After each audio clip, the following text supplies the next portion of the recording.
is good? No. What is good? Blah. Shakey Vibe Podcast, people. We here. Episode 20, 25? 25. Can you believe it's 25 already? Man, it seems like only yesterday. Sing that song. Go ahead. No, I'm good. What's up, everybody? We got a lot of people here. What's up, Sabrina, Lala, Kaka? Sabrina, what is good? Jedi. We got the Jedi Masturbator. Master. Nico, what is good? Nico helped me out on my live the other night, bro. What do you mean? I'm not feeling good, and he was throwing the links out of King Blitz music. I couldn't do it, dude. I'm still feeling like shit. Runak, what up? La love. What is good? We here. What is cracking? Just here enjoying the nice weather. How's the weather over there? It just finished storming. No, that's so it's like 90 degrees outside. Yeah, it's always 90 degrees here. And it's 120 in the garage. That's all good. So it's a fact. We here. We got something special for y'all today. Like we do. I know we don't every time, but like this man is fire. We got an assassin in the building. He is a Colombian assassin. And I didn't say sazon. I said assassin. That's a fact. Wax on, wax off. So you want to start this? You want to get this going? You want to get it rolling? Rolling. Ladies and gentlemen, the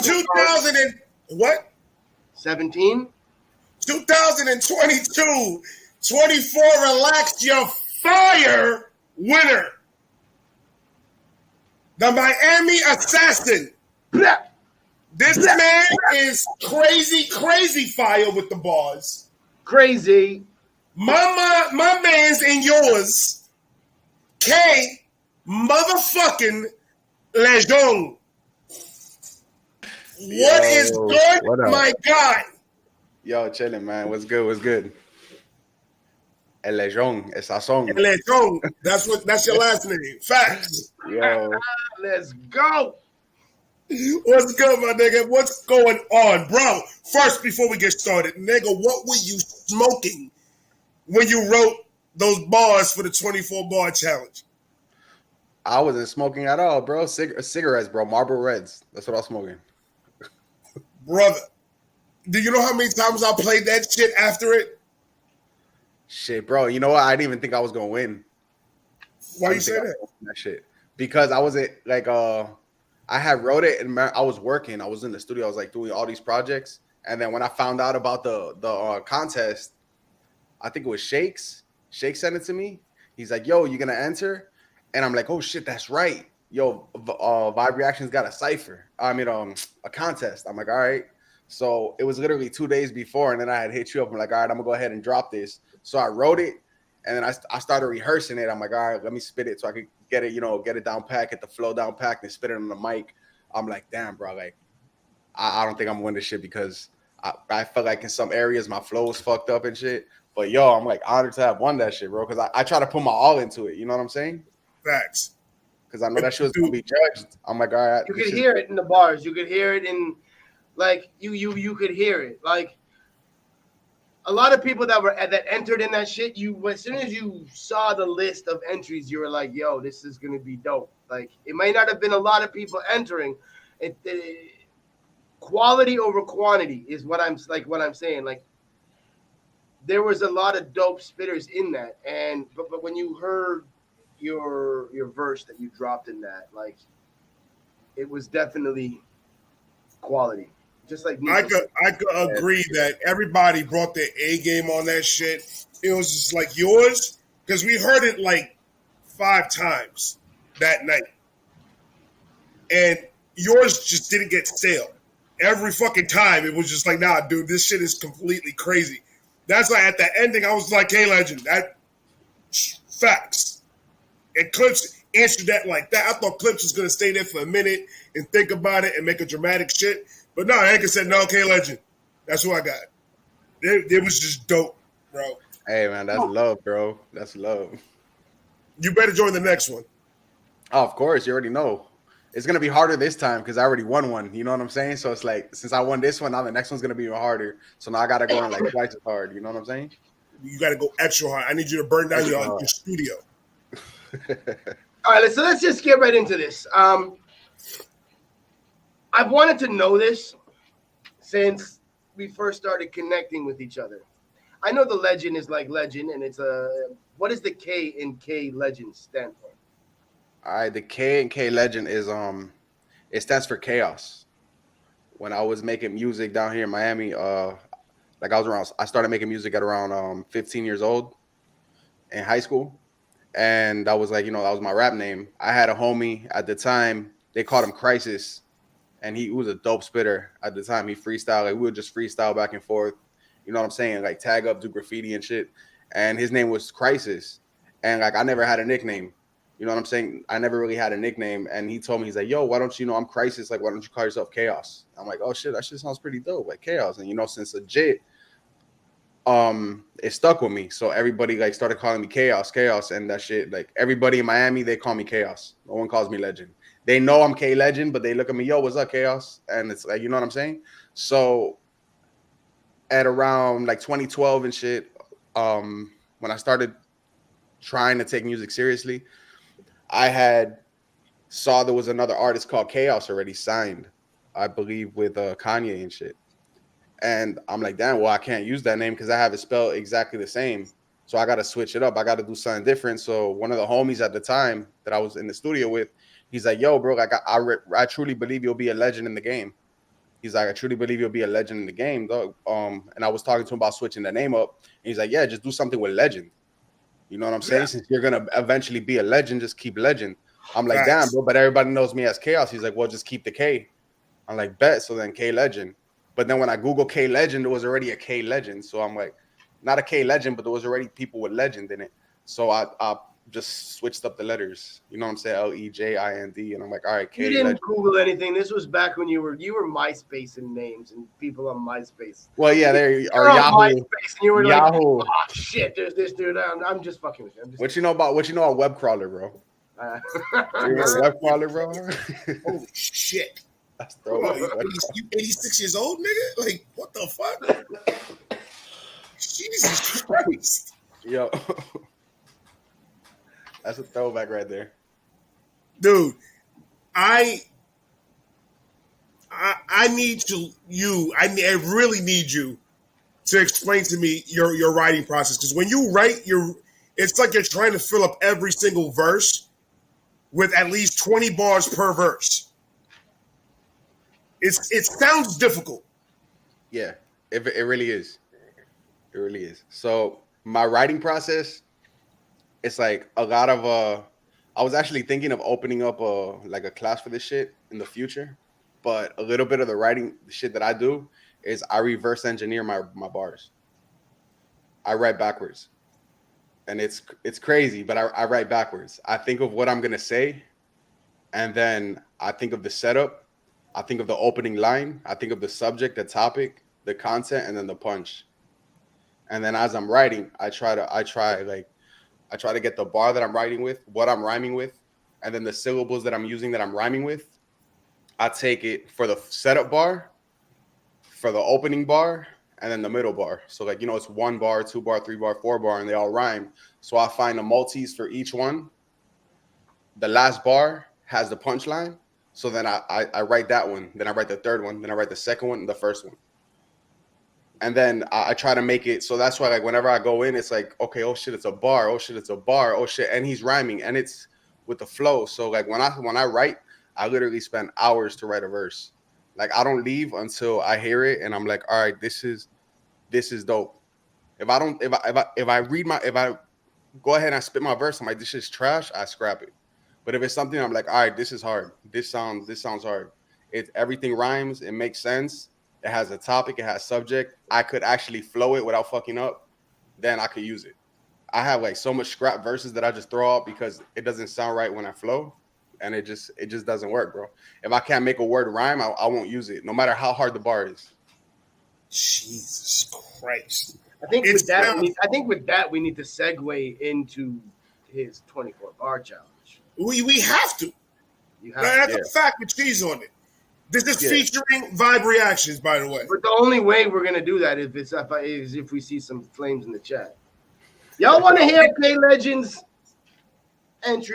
winning entry into the 24 bar challenge? I need to see some of them flames. My brother, Lala Love put flames on it before you even said it. Yeah. I know she's. Hey, Lala, I'm a dog. Bro, because I'm telling you, I listened to this shit over and over again. I was like, he had a fuck up somewhere. And nope, I didn't find any. Or I didn't hear any. That was the point, to have everything be a bar. And like everything, if it wasn't a bar, it rhymed and it sounded good. Facts. Are y'all ready? Let's go. Let's go. Fair Shaq cooked it up. Relax. They ain't ready for the war that I bring. I keep a 9 and 45 like a quarter to 10. That's a quick gun line for your boy to the trend. You about to see sunshine. There's a flow of the thing. I said I'm not gonna be working for free. After I drop, just watch. I'm incurring defeat. It ain't a secret, nah, cause you heard about me. You other rappers just hot to a certain degree. Are you observing the beast? Other rappers ain't bright enough. Still on the mic and touch it, coming light as fuck. And everybody knows like my sinus does that you ain't a beast, boy. You need to tighten up, bitch. I got the Midas touch. Once I shift in the gear, so be careful, I might just clutch. If you ain't on my caliber, you should go take a break. I'ma ride to the tires bust. I might get 24, like a shot, let the Henny pour. That's a bar. Dude, I hate you.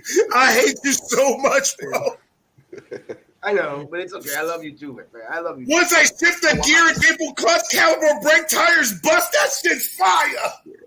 Yeah, thank you, dog. Oh my God, dude, that's just intricate. How you say that word, Shakespeare?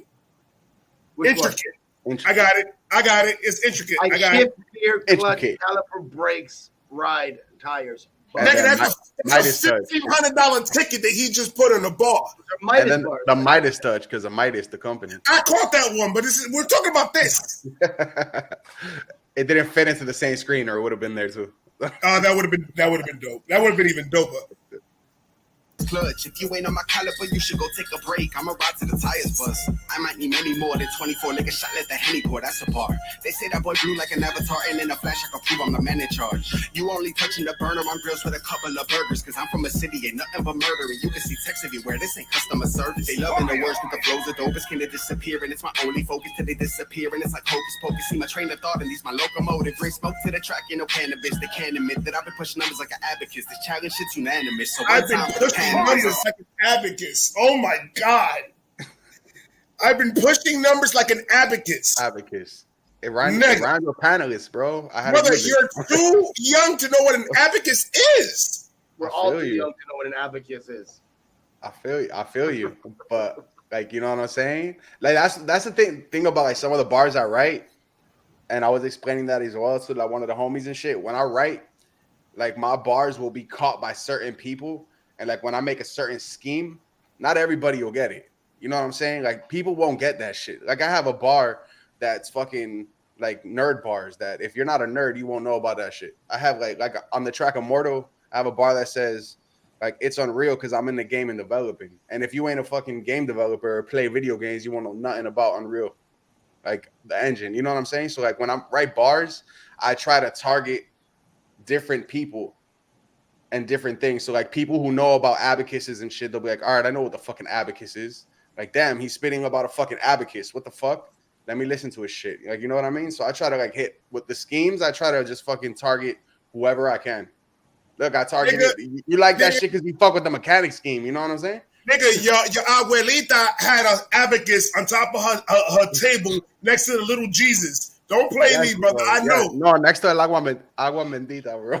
Agua bendita con la Santa Maria. Que Dios te bendiga. Let's go, nigga. Let's play this shit. Ain't no cannabis. They can't admit that I've been pushing numbers like an abacus. This challenge shit's unanimous. So one time for the panelists, I said, bitch, I'm a monster with a full clip. I just lean back in my ride. I bare arms in my shark tank. If the beat slaps, then I might keep that in the Jeep stash like some green packed in the weed bag. Get the lights. So roll up the Shakespeare with this fire, and you can just relax and just vibe. One time for the network. On this track, I'm an athlete. I've been putting in lead work. I said I'm outside giving them foul lines till I prize of the network. I'm a god with dependence, the winner circle. I'm the lord of the ring, that's a sick internal. This a hell of a crap, so don't tell me I'm trapped with a shell on your back like a ninja turtle. Gave me the proof of these balls today. I've been paying my dues and they lost my faith. You prayed I would lose, homie, not today. Since I came in the booth, told you not mistake. When you mention your figure, make sure that my name is included. That you'll get the drum line, fuck all the bass and acoustics. I'm shitting on y'all with these vowels. I guess that I'm making the movement, and I guess the verdict is I can't talk my shit. God, man. Permanent. I get the words and twist like I'm about to wrap up this hot joint like a herbalist. Nah, fuck that. I mean, I'm about to wrap up this hot joint like a tourniquet. One more time. I'm gonna have to wrap up this hot joint on this Turner. That was fire. Hey, I appreciate you, bro. Oh man, I just can't wait for the next one. I can't wait for the next one. You know I'm mentoring, bro. I'm jumping on that. You better. You're not that far from me, brother. I could run to you. When's the next one? When's the next one? Still in the Coming works? in June. Oh, in June? Oh shit, that's in 2 months. Oh, a month and a half. You got time to write. You good? Bet. I'm coming. I'm coming to hold the title. You better. You 2 for 2? Yeah. I gotta up the prizes though, because I think we were slacking a little bit on the prizes for the winner. I mean, I'm trying to up it. Huh? Yeah, I mean, yeah, for sure. No one's gonna say no to prizes, you know what I'm saying? But regardless of what it is, it's all love in the community, you know what I'm saying? Fuck yeah, son. This is gonna be fire. You could also put it out on your channel that you're looking for sponsors for the tournament, for the competition, and see if any of your subscribers want to use their business or anything like that, and they want to sponsor the challenge as well.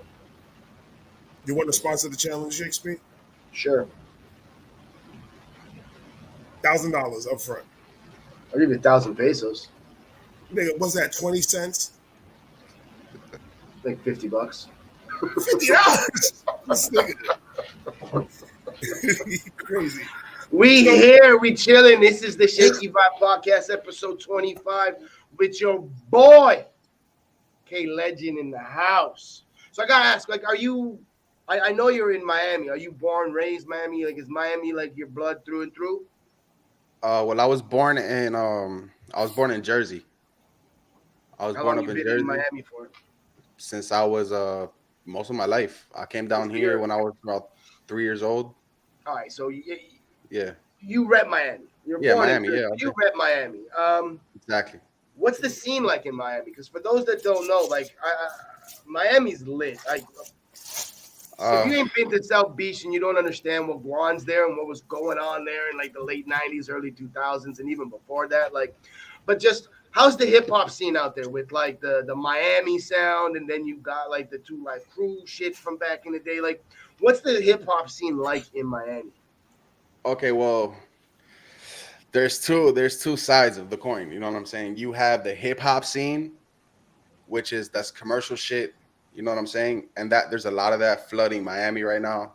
Like, most of the venues only book artists who are on that commercial tip. They don't really book artists like myself in those areas. And then you have the underground, which is just straight boom bap. Like, you know what I'm saying? Yeah, and like Flow Rider and fucking Pitbull.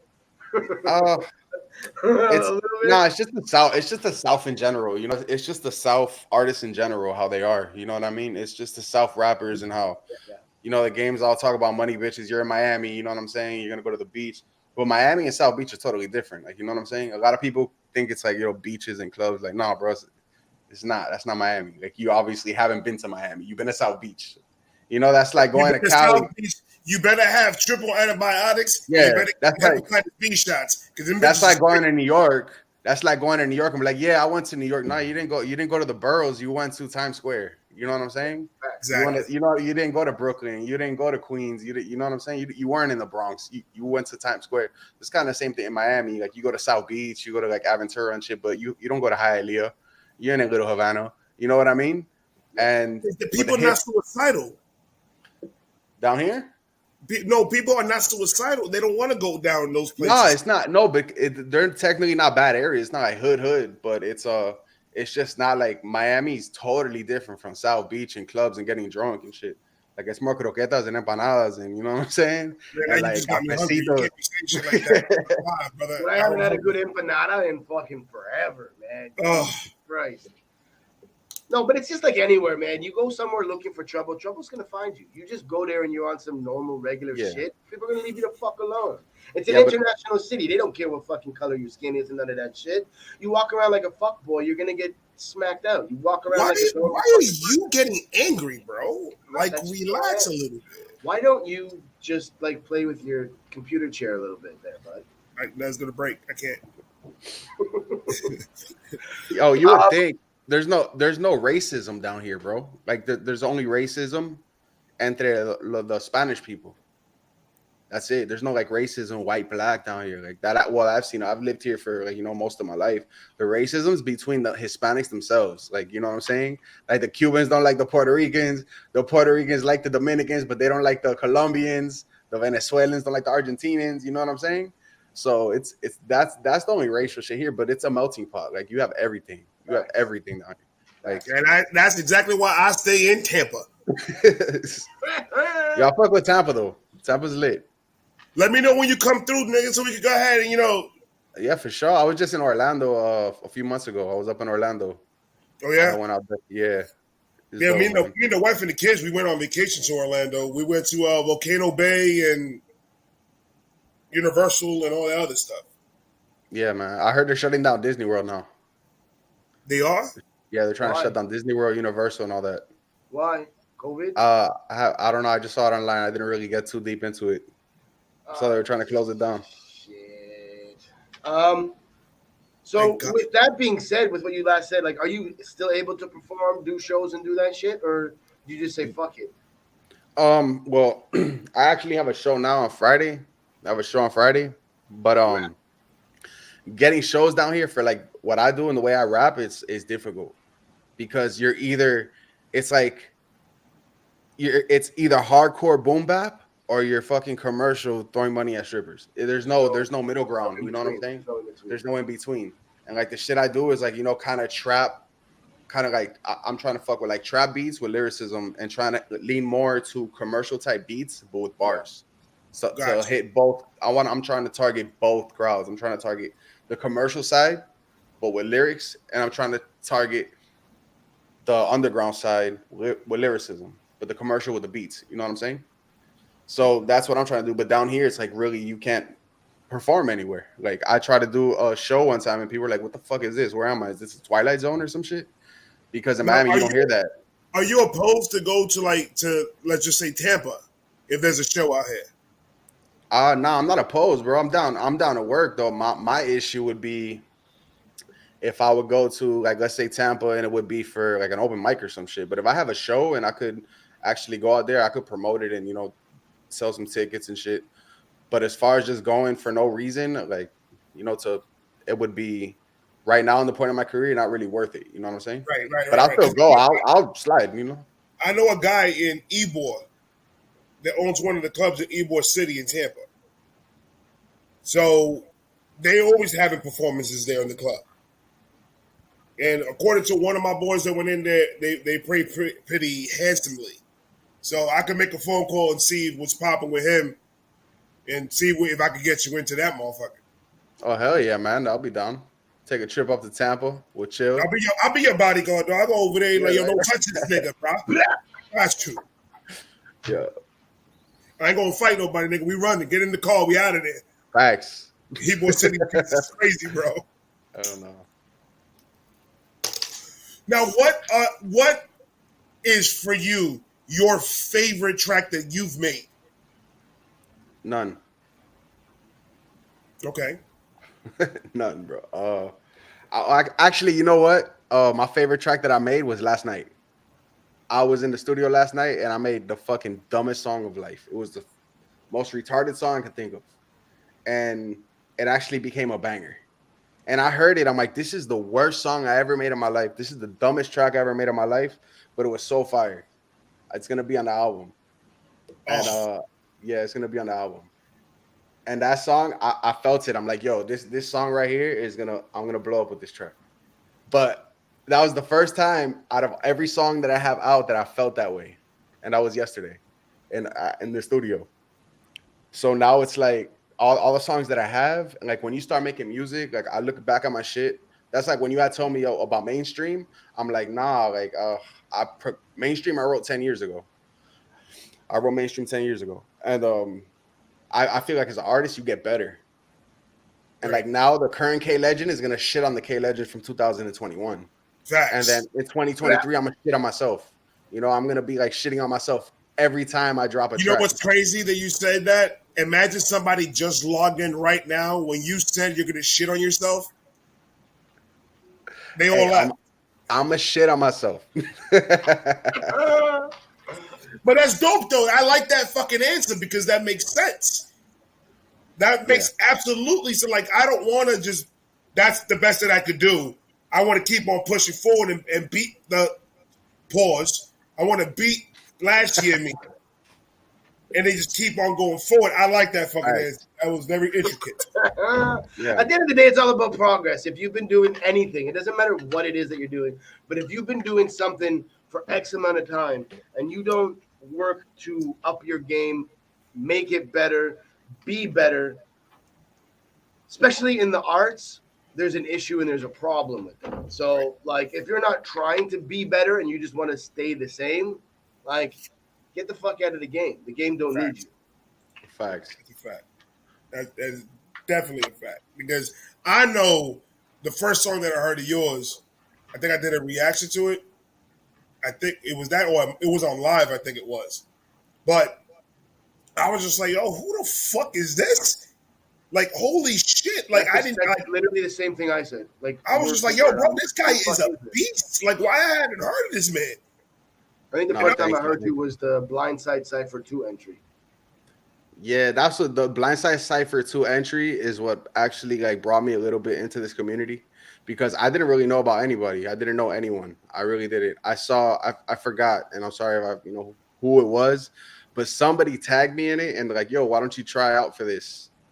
And then I saw the original Blindside Cipher, and I'm like, damn, it's pretty dope, man. There's artists who rap similar to me. Like, I didn't know anybody. Right. I'm still like the new guy. Like, I'm the new dude here. You know what I'm saying? So I literally started I did that entry, and I didn't make it in, but I linked up with a bunch of dope artists, people, fans, supporters, networks, like y'all, everybody. Like, you know what I'm saying? So it was like, damn, that was pretty dope. Just doing a little contest entry. You know what I'm saying? I got to meet so many people apart from the people that I know, because I have my normal fan base that's like down here in Miami, and then the people who've been following me since like 2012 and shit. But like to expand into more different areas other than Miami and the areas that I had, it was dope because I'm like, yo, just a little entry was pretty dope. You know what I'm saying? Like Mercy said, I met Mercy talking in a fucking Twitter space, like so it's like. And then I saw the contest. I answered that shit, and then I didn't make it. So I was gonna try it again, and then Blindside was fucking with me. He's like, don't worry, I got you in the next cipher. So he threw me onto the Blindside 3, and I'm like, hey, that's love. Like people are starting to notice the bars. People are starting to notice because I'm always the dude, and it's not for nothing, but I'm always the dude who gets slept on. Like everybody sleeps on me. Like you know what I'm saying? Which I'm fine with it because at the end of the day, it's like I'm the sleeping giant. Makes you relax. Makes you appreciate the accolades when you get them. You talking spicy, K? You talking spicy, K?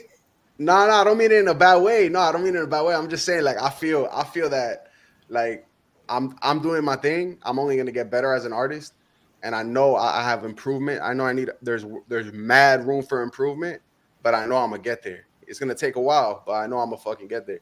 And it's just like I've been slept on a lot, and I feel like now it's like shit's coming to light. People are starting to notice, dog. Like people are like actually starting to know. And it's and the thing about it is because I have some trash songs out there on YouTube, and when you guys had asked me, yo, what's your favorite song? I'm like, yo, I don't like none of these. But the shit that I have in the works right now, like that's gonna blow out all this shit. The shit in the vault is just gonna everything in the vault. What you're saying, the stuff you got in the vault, like. So when you say you're literally gonna shit on your past material, the stuff you got in the vault, like we're gonna hear it, and we're gonna hear that you're literally just stepping your game up and upping the ante. Yeah, it's upping the pen basically, upping the style, flow, cadence, all that. Like I'm trying to, because it's there's levels to this shit. Like you know what I'm saying? There's different aspects. It's not just rapping. It's flow, cadence, everything. So you got delivery has to be. I said it on a video once.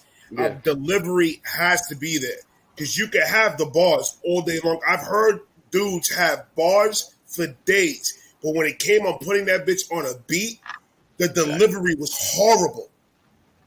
And I was just like, yo, dude, all that shit, all those bars, all those bullets you had in that chamber, you didn't know how to shoot it. And that's it. You're absolutely right. It has to. And for you to say that this Friday, I'm doing Legind live reactions, live. Hey, Fuck let's it. go. Because I need to get more into this shit. I'll send you some exclusives too, dog. I got you. You got to do what you do. I do best. I think we should play one more. I think we should. I'm just gonna choose one of these two. So, like, bear with me 1 second. Let me pull one of them up.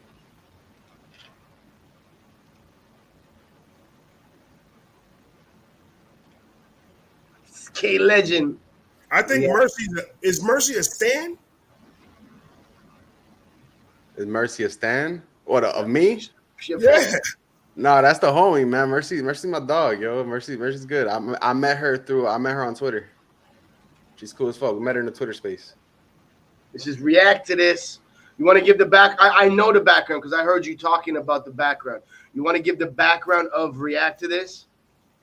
So react to this is like, it's when I first, like when I had started, like, you know, after I started meeting up people, I didn't know anything about reactors. I didn't know what the fuck a reactor was. You would tell me, oh, reaction. I didn't know nothing about reactions.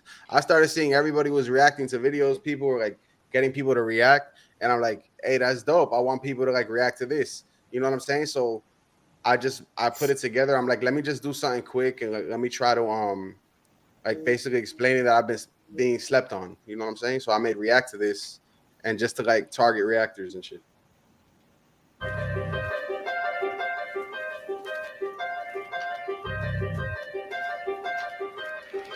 I also heard another story. I need to know if it's true because it's a story. But did you film this on your cell phone or something like that?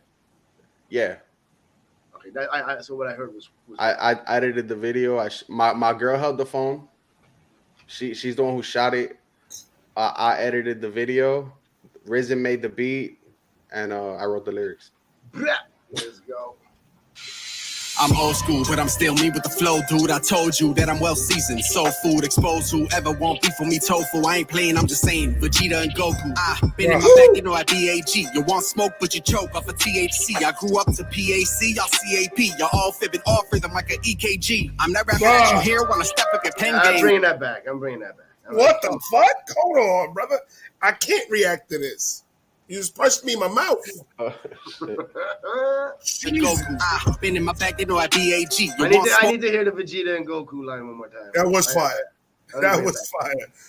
Exposed whoever want beef for me, tofu. I ain't playing, I'm just saying. Vegeta and Goku. I been in my back, they know I BAG. You want smoke, but you choke off of THC. I grew up to PAC, y'all CAP. Y'all all fibbing off rhythm like an EKG. I'm that rapper that you hear when I step up your pen game. Y'all beating me, no negative exclaim. Like estrogen went straight and entered your membrane. Cause y'all turned to a bitch, but ain't getting a sex change. I could've rap it up. Time to chef it up. Where the like estrogen went straight and entered your membrane. Cause y'all turned to a bitch, but ain't getting a sex change. I couldn't rap enough on my day ones. Time to chef it up, where the Rayquan. Shit is getting nuts, no acorns. All I need is reason and logic. Now you can watch how these waves form. Main goals to be a record breaker in second nature. I'm a renovator from escalators to elevators. You indulge in these blowing smoke. Special makers like the ventilator, so it's cold as a figure skater. Tracks that I get a place, really know I'm a renegade. I'm feeling like I'm in jade. That's why I got present haters hating because I'm generator paper and I'm innovative and they couldn't imitate my game with an emulator. Someone Oh my God! No, say yo, pause that shit. Boy, yo, nigga, relax. What the fuck was that? Nah, nigga, you're gonna have to rewind that all the fuck way back because he said some shit. I got lost. I peed twice. This is bullshit. Go, nigga. Yeah. Vaders, you indulge, you just blowing smoke like espresso makers, like the ventilator, so it's cold as a figure skater. Tracks that I get a place, really know I'm a renegade. I'm feeling like I'm in jade. That's why I got present haters hating because I'm generator paper and I'm innovative and they couldn't imitate my game with an emulator. Someone tell Fun Flex that I'm up next. Someone better tell Sway that I'm on my way. Someone hit up double XL cause I'm about to excel cause the flow fresh, man, every day. Someone better tell a friend, better tell a friend. Someone call Eminem, tell him let me in. Someone tell No Life Shack to react. Every track is a Mac and the craft is intact. Growing up, they told me I wouldn't amount to shit. Once my mother gave birth, I was doubted since. Dropped out of school, never had a scholarship. But it's ironic cause somehow I still found my niche. Y'all sleeping on me, all cluttered up in a futon. Living in luxury, I got a bundle of coupons. I'm just trying to get a couple G's like Snoop Dogg until I comfortably touching green like croutons. Shoot y'all. I need to get a couple of G's like Snoop Dogg. I need to touch some green like croutons. Come on, fam. We catching these here. That nigga said I want a couple G's like Snoop D-O-double-G. Nigga, what? Better tell a friend. Someone call Eminem, tell him let me in. Someone tell No Life Shack to react. Every track is a Mac and the crack is intact. Growing up, they told me I wouldn't amount to shit. Once my mother gave birth, I was doubted since. Dropped out of school, never had a scholarship. But it's ironic cause somehow I still found my niche. Y'all sleeping on me, all cluttered up in a futon. Living in luxury, I got a bundle of coupons. I'm just trying to get a couple G's like Snoop Dogg until I comfortably touching green like croutons. Shoot, y'all ain't gonna be in a gulag. And you aren't touching the schemes, I'm too raw and I'm too hard. Y'all gonna need to cool off, just a few bars, nothing to me if you snooze off. Kill MCs, you gon' lose if you looking in my path on me, please. They ain't ready, that bro. Flow, dude, I got stuck in the flow. I'm sorry. He got into a pocket. It was like us. You know how you get Skittles and Skittles in your pocket dry up and get hard, and it's hard to come out the pocket? This nigga's in the pocket, and it's hard for him to get out of it. Hold on. Rewind that shit. 2 seconds at least. Out of school, never had a scholarship, but it's ironic cause somehow I still found my niche. Y'all sleeping on me, all cluttered up in a futon. Living in luxury, I got a bundle of coupons. I'm just trying to get a couple G's like Snoop Dogg until I comfortably touching green like croutons. Shoot, y'all ain't gonna be in a gulag, and you aren't touching the schemes. I'm too raw and I'm too hard. Y'all gonna need to cool off, just a few bars, nothing to me if you snooze off. Kill MCs, you gon' lose if you looking in my path, homie, please. It's the truth, no, you wouldn't never last. Grab a seat, you could choose, and put them in the back for the cheese. I'ma prove that I'm cooking with the craft. Move along, you've been warned, this my newest foreign. Let's be real, y'all about as real as a unicorn. You admiring the flow, cause I'm fire off the dome. And I've been fuming more than the Human Torch. I'm not convinced it greatest hits the top and all my latest shit. I'm married to dependence, a monogamous relationship. Y'all watching Jenna Jameson, I'm popping Jenna Jameson. Go tell us since the age of 11, I've been through stranger things. Someone tell Funk Flex that I'm up next. Someone better tell Sway that I'm on my way. Someone hit up double XL, cause I'm about to excel. Cause the flow fresh, man, every day. Someone better tell a friend, Someone call Eminem, tell him let me in. Someone tell No Life Shack to react. Every track is a Mac and the crack is intact.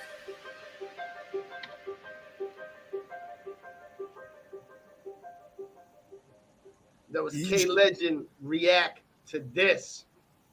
You can't do that. Yeah, you can't do that because as a reactor, I call bullshit. You can't be having us trying to react to that type of shit. You know my chair's fucked up. Yeah, bro. Bro, that was your first time hearing that shit? Huh? That can't be the first time you heard that. That's not the first time I heard it, but the last time I heard it, I was like 24 Coronas in, and I smoked 2 blunts. That was the track that I submitted. Yeah, he was fucked up. He was drunk. I was out of my mind. As you can see, I switched to water now. I'm not doing Coronas no more. There's a difference between hearing and listening. You know what I'm saying? That's a fact. Especially when you're under 24 Coronas. I was stuck on the flow the whole time. That's where I was stuck at. But now I'm hearing the bars. And Jesus Christ, dude, relax. It's not that serious. I appreciate it. This is literally, some of these questions are get asked every show, and they're just because like we want to know, the people watching want to know. This is a 2-part question, and it's really easy to answer. Who are your top 5 people in hip hop that inspire you from before and now? Not even top 5. Like, who are the people that inspired you growing up, and who are the people that inspire you now? Okay. They could change. Number 1 has always been Eminem. That's always been my number 1. Always. Hands down. Other artists that have inspired me, like this list always changes though. But it always changes because it depends on who I get it. Because right now I could pop in a fucking DMX album and be like, yo, I'm inspired. DMX made me feel some type of vibe right now. But all around inspiration of artists who have influenced me and shit would be Eminem. Definitely was number 1. Always will be. Like, you know what I'm saying? Even if I blow up, he's still my number 1. I would have to say Twista with the way his flow, because the originator. Twista's the fucking originator, and he doesn't get the credit he fucking deserves. And that fucking pisses me off when motherfuckers mention their top 5 and Twista ain't in that bitch because Twista is so fucking dope. But Twista, man, Twista definitely. Big Pun is another one. Yeah, man, like those 3 right there. Like, so my Immortal Technique. Who would you say now? Now, because those guys, everybody you just named are legends. So they were like, they were fire when they first dropped those albums, and they're still fire and relevant now. But like, out of like the new blood and the we'll say 5 years, and the last 5 years only. I really don't have I really don't have too much influences, and from mind you, I started rapping in 2003. That's when I started rapping in 2003. I rapped for about a year. I quit that shit, which shit happens. I started rapping again in 2012. I quit that shit because life, and then I just started again in 2019. So in 2012, when I stopped rapping, I stopped listening to hip hop completely. I said, fuck hip hop. It's garbage. At the time, I didn't like Wayne. I didn't like Drake. I didn't like none of them at the time.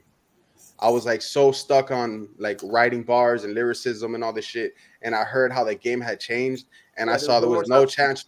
There was no chance for me to make it. I'm like, there's no fucking chance for me to make it. Nobody gives a fuck. I was doing shows. I was handing out CDs. I printed my fucking, I made an album, right? A mixtape. And I bought a CD duplicator. I made about 500 CDs. I went to South Beach, and I was working overnight at a hotel, and I would stand outside the hotel and I'll give it to every tourist I saw. And I would do this for about 2 months straight. And then, I did get a buzz at the time, but it wasn't enough. Like, to me, I felt like, that ain't shit. Like, I should have, but at the time I should have took advantage of it. So I fell out of love with hip hop for a certain period of time because I felt like nobody gave a fuck about lyricism. So I stopped listening to hip hop completely. I started listening to more like R&B, like alternative, you know what I'm saying? Like rock and shit. So now that I'm jumping back in, the only reason I jumped back into hip hop now was because I heard Eminem drop Kamikaze. When I heard Eminem drop Kamikaze, that I saw like a tweet that he dropped an album or whatever the fuck, I listened to that shit and I'm like, bro, that was like a big inspiration to me. I'm like, yo, that's exactly what I wanted to do. But Eminem did it. So there's a chance for me to go do this because my idea was like, all right, I want to spit like kind of fast with bars and then on trap beats. So it was an idea I had for years. And then I saw Eminem did it. And I was like, yo, he fucking did it. Like, this is like, people are going to start doing this now. And I'm like, this is going to be now everybody's doing it now. But I didn't know that. You know what I'm saying? I've always been an M fan. And then I saw, I'm like, yo, he's rapping like that. He's spitting bars. That's something I've been wanting to fucking do. Great. Now I have a chance. So that's why I jump back in. But I don't like as being influenced by indie artists. I mean, upcoming artists and shit, like the new dudes and shit. I really don't listen to them. I'll lie to you if I say like I listen to J. Cole or like Kendrick. None of them? Not that I don't like them because I do. Like J. Cole is dope, but I haven't listened to hip hop in so long that I'm like out of the loop. You know what I'm saying? Fair enough. At the end of the day, we want everybody to keep it a buck. So I don't want you to be like blah blah blah if it ain't. You know what I'm saying? Like the fact that you're keeping it a buck, we appreciate that. Trust me, because you could just name names for the sake of fucking naming names and just to answer the question. So like, no, man, I try to be as real as I can, bro. Because at the end of the day, when you lie or you say some bullshit, you're gonna get caught in that shit. Like, what the fuck am I gonna lie for? I'm me, bro. Ain't no sugarcoating shit. Facts. I feel the same way. Like I don't listen to cats cover to cover. I don't listen to even the new heads. Like I'll hear some of their tracks and be like, yo, these guys are fucking lit. But I got too much shit on my plate and too much shit going on that there's no way am I gonna sit there and stream these motherfuckers' entire albums and just listen to their tracks. Nah, I don't got time. See, it was like what 2000. Eminem dropped. What was the last album before Kamikaze? Not Revival. Before that, Relapse. Yeah, Relapse. So when he dropped Relapse, I got stuck on that. Then he came out with Recovery, then the Marshall Mathers LP2, and then Kamikaze. Yeah. So throughout that whole time, I always had Eminem shit to listen to. So I'll watch some YouTube videos on other rappers and stuff like that. I'm like, okay, cool. But when you have already your bar is already set to Eminem, Yeah. Anything that I hear that was coming out at that time, it was just like, what the fuck are you doing? Like, it's trash. People could trash the Relapse album all they want. They could do that all day long. If they don't understand that this man has to force himself to make accents just to say a specific word, to stretch it, to make it rhyme, you're fucking high. I'm a fucking stan, bro. Like those I accents, think we all I love are. that shit. I think we all are to a certain degree. Like, No, nigga, I got rotten pieces on my arm. no, you're beyond Stan. Like, you I are got Stan. You're not a Stan. You are Stan. I wouldn't go to that nigga's house. You know how much gas is? I'm not driving to fucking Michigan from Florida. Are you crazy? Yo, That's funny shit. But at the end of the day, if you're a spitter, I don't care who you are. If you're a spitter and you don't say like M is an influence too, you're full of shit. You're a fucking liar. I mean, those are just fucking haters, and that's exactly why I kind of pause. I'm gonna say it now, so I'm gonna have to say it later. Paused. That's why I kind of fell in love with your music and with you. Pause. No And homo. because right. I hear the influence in your raps. I see how you rap and how you put. I don't like comparing no other rapper to another rapper. Everybody's their own fucking self. But I can hear the influence when you're rapping. You're using the same kind of rhyme patterns on on the tracks that you do. yeah. Just like M does. I've only seen two other people do it besides M, and it's you and Royce the 5'9". That you guys get into these rhyme patterns that it's just like, how the fuck do you do that? Like, that's crazy to me. Hey, that's an honor for you to say that, bro, because like that's humble as fuck coming from you, bro. Like, you know what I'm saying? Because y'all listen to hip hop all the time and you have all these dope artists, man. Bro, like the fucking that's what I'm trying to do. And I'm glad you noticed it, bro. That means a lot to me. Just believe it or not, like hearing that shit come out of your mouth right now, that's so inspirational because it means that people are actually catching that shit. Because when I write, bro, trust me, people catch it. I'm trying to do sentences, bro. Like, fuck these syllables. I'm trying to rhyme sentences, and they're gonna be bars. You're gonna get these bars, like, you know what I'm saying? And like, that's like when you had asked me earlier. I spend hours writing, bro. I sit here and I fucking bang my head. If I don't want to write, I said fuck waiting for inspiration because inspiration gonna come. I'm gonna sit fucking here, right in this chair where I'm sitting at right now. I said I'm gonna wait right fucking here until I think of something, and I'm not leaving until I got at least 8 bars done. Right. And they're gonna, and that's every day. And I do that shit every day. I'm like, we listen to like Larry. I love Larry because Larry's cadence is fucking insane. Yeah. The way he raps. Yeah, bro. I love all of you guys' rap for a specific reason. You're the only one that popped out, and I went, that's M. Like, he sounds like M if you really like listen to the way when I listen to fucking rap, I listen to the bars last, which sucks being a reactor. Yeah. Because you have to catch the bars, you got to do this. That's cool. I listen to more how you're writing that fucking beat, how you're breaking down your syllables, and how you're breaking down your rhyme patterns, so everything can fucking mesh well together while writing that beat. I like that more than anything else because that's more difficult to me in my mind than actually sitting down and writing bars and writing sentences and syllables and all this other shit. Yes. Because you have to know how to do that because, like I said, it's about the delivery of what you're doing. If you can't deliver this shit, I don't want to hear it. That's what's so dope. Like, for so long, hip-hop had no substance. And there was, like, substance was completely missing. You went from, like, nothing but just trial, tribulations, and substance to just dumb shit.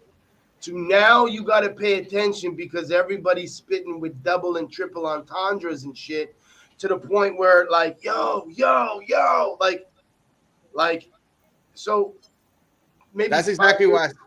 Maybe that's why I said a bar. That's what I'm saying. 5 years ago, people may not have been catching them, but they would catch some of them. Now people are catching them. When you got cats like the entire fucking 300 click. And then you got like the Joiners, the Kendricks, the J. Coles, and all of these YouTube rappers, like the first string of YouTube rappers, and now all of the other YouTube rappers. Like there's just the game. Nobody can say the old head. There's no old head that I can have a conversation with. Nobody can say there's no spitters in the game anymore. That conversation is done. It's over. There's no more. Mumble rap is dead. Mumble rap is a thing of the past. It's gone. There hasn't been a mainstream mumble fucking rapper in at least 2 years. And one of the things, I agree. I could argue that though. I'm sorry. I could argue that though, because I fucking agree with you completely. Like hip hop is coming back, but it's coming back the wrong way. I think hip hop is coming back the wrong way because now people, like you said, people are too focused on the doubles, the entendres, and the triples and all this shit. Yes, that's all dope. That's all great. Bars are fucking amazing. I as a bar spitter myself, I love that shit. But if you have doubles, triples, and all this shit, but you're not getting a point across, then what the fuck are you doing? Facts. You need to have 100% though. 100%. You need to have a message because I could say anything. I could say I get a quarter a crip for a quarter a zip or like some shit. Like and then take a quarter and flip the quarter word and you can't coin in and I'm taking token cryptocurrency. Like what I'm saying? You could come up with all that shit. That's easy as fuck. Now the point is trying to do that rhyme, have a meaning, a bar, everything rhymes together with a flow, cadence, and delivery. And people, the thing about the game is now bars are back, but now it's trendy to have bars. So now when people spit bars, they're just spitting bars to have a bar. Like, oh, did you hear that? I got the can and I'll pop your top and like I'll blow up and like Mentos and Coke and that's like all where this the shit. substance comes in. If you're just like at the end of the day, I can sit down and I can write a track that just like pounding my chest. I'm the fucking gorilla pounding my chest. Like anybody can sit down and write that song. There's no substance to that. I can talk about drip, swag, but I can bar out on it. But you ain't got nothing to say. You ain't saying shit. But if you got cadence, if you got substance, and you're actually speaking about something, and you're barring out, that's the shit we're talking about. That's that. Yes. Like that shit is coming back. Like. I think you think about like when AZ would rhyme, when you thought about like early J, Nas, fucking Big L, Pun, Big L. You look at like the mid 90s, you had everybody, Mobb Deep, everybody on the come up, but everybody on the come up at the same fucking time.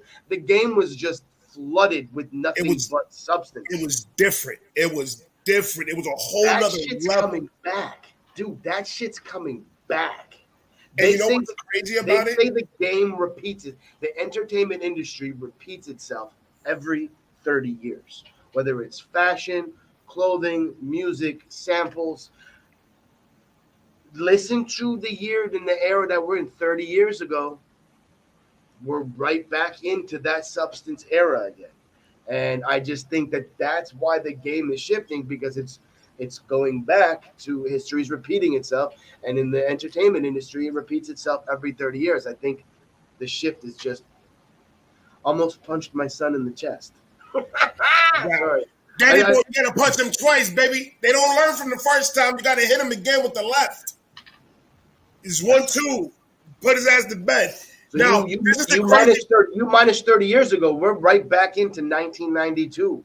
93. Yeah, but that was one of the things that got me because before I started reacting, like I was saying, I was stuck in the Eminem train because he just dropped all that shit back to back. So I was already stuck on that. I wasn't listening to shit. Then I started getting into reaction videos, watching them, and I saw Screwface, and I saw how Screwface rapped, and I was like, whoa, what? Like I didn't know this was out here like that. And I started going down the line and started seeing people that are independent YouTube rappers. And I'm like, yo, these motherfuckers are rapping like they're supposed to. They're rapping. What the fuck happened?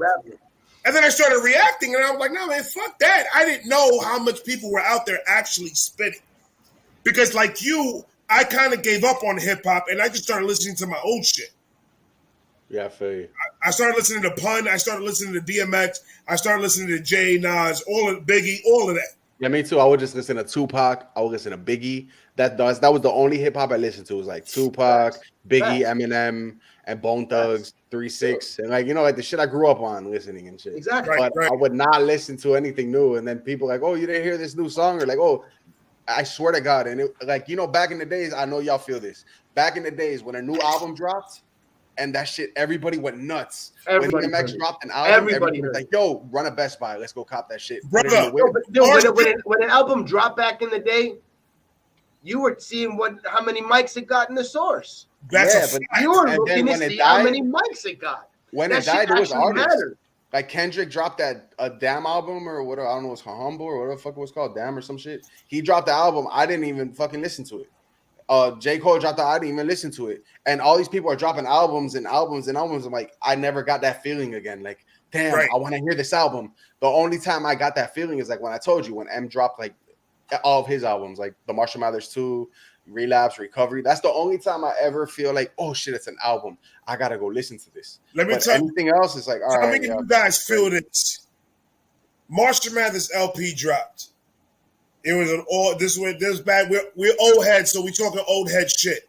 We couldn't stream it because we had dial up, and the shit didn't work half the time. First time I heard that was on a cassette tape. To I go heard that call on a their boyfriend, and I'm over here trying to stream a song. Fuck that. That was not going to happen. Marshall Mathers LP dropped. It dropped in the Virgin Record Store in Manhattan. I cut class. If my mom is watching, this is all bullshit. I cut class. I took a train over there. I am dodging truancy to make sure they don't see me. I'm hiding behind buildings because there's cops in the corner and waiting for them to move. It was a struggle to get that fucking CD from that shelf. And once I bought it, I didn't give a fuck if I got locked up at that point. I didn't give a shit about none of that. Man, I remember my buddy came to my house. My buddy came to my house with that album. He didn't even have the album. He fucking recorded 3 songs onto a blank cassette tape from that album. I heard I think it was like fucking Brain Damage, fucking Bonnie and Clyde, like Slim Shady LP? and My Daughter, and like 2 others, 4 songs.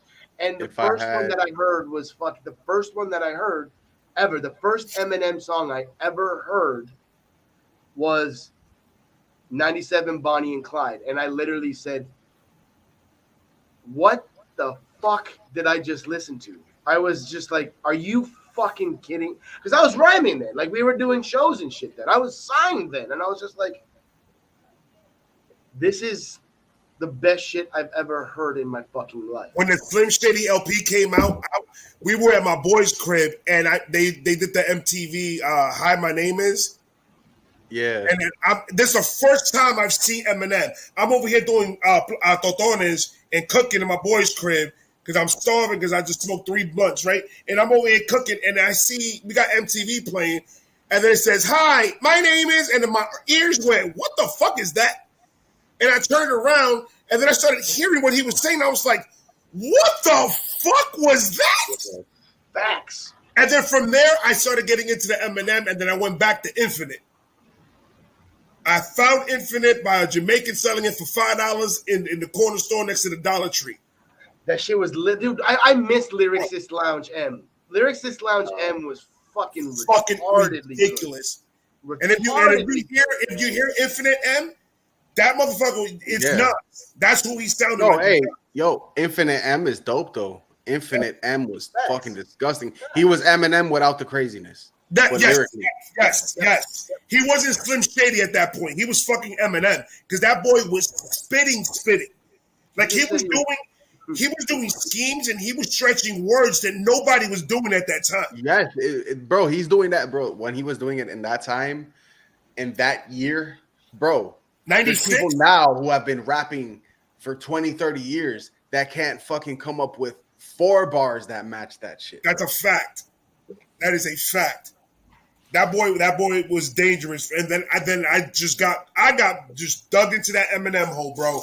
And I was like, yo, this every album is something different. This nigga's not rapping the same in every album. It's some crazy shit sometimes, and then when it gets deep, bro, on the way to the club, before I go on stage, on repeat in the headphones, I got Mad Rapper Eminem Stir Crazy just pounding loud in my earphones. I gotta ask, okay, so like enough with the M. This is turning into an M fucking conversation.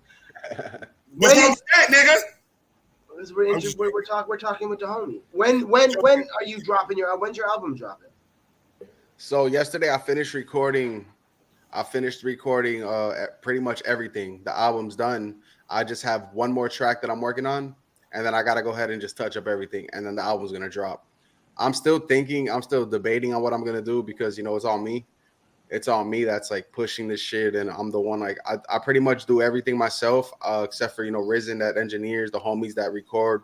Risen that makes the beats, Beatwave that engineers and shit.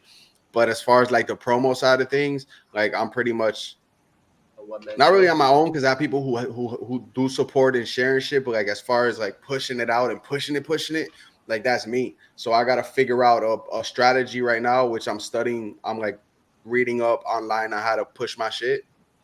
Keeping it real with y'all. Like I have to really like learn this shit. I'm trying to learn the fucking game. You want me to give you a tip? That it works a lot. So take like in each song that you got on your album that's coming up, right? Get the album cover and just have just a small part of one verse that is like crazy. Add it onto that and screenshot it. And then put it on TikTok. Oh yeah, I got ideas. I have ideas like that. That's a good idea. I have ideas like that. But what I'm trying to do now is like I'm trying to figure out the whole ad world and shit, which I'm learning. I know a lot about like how to promote the ads and shit because you have to put this game is pay to win, bro. It's pay to fucking win.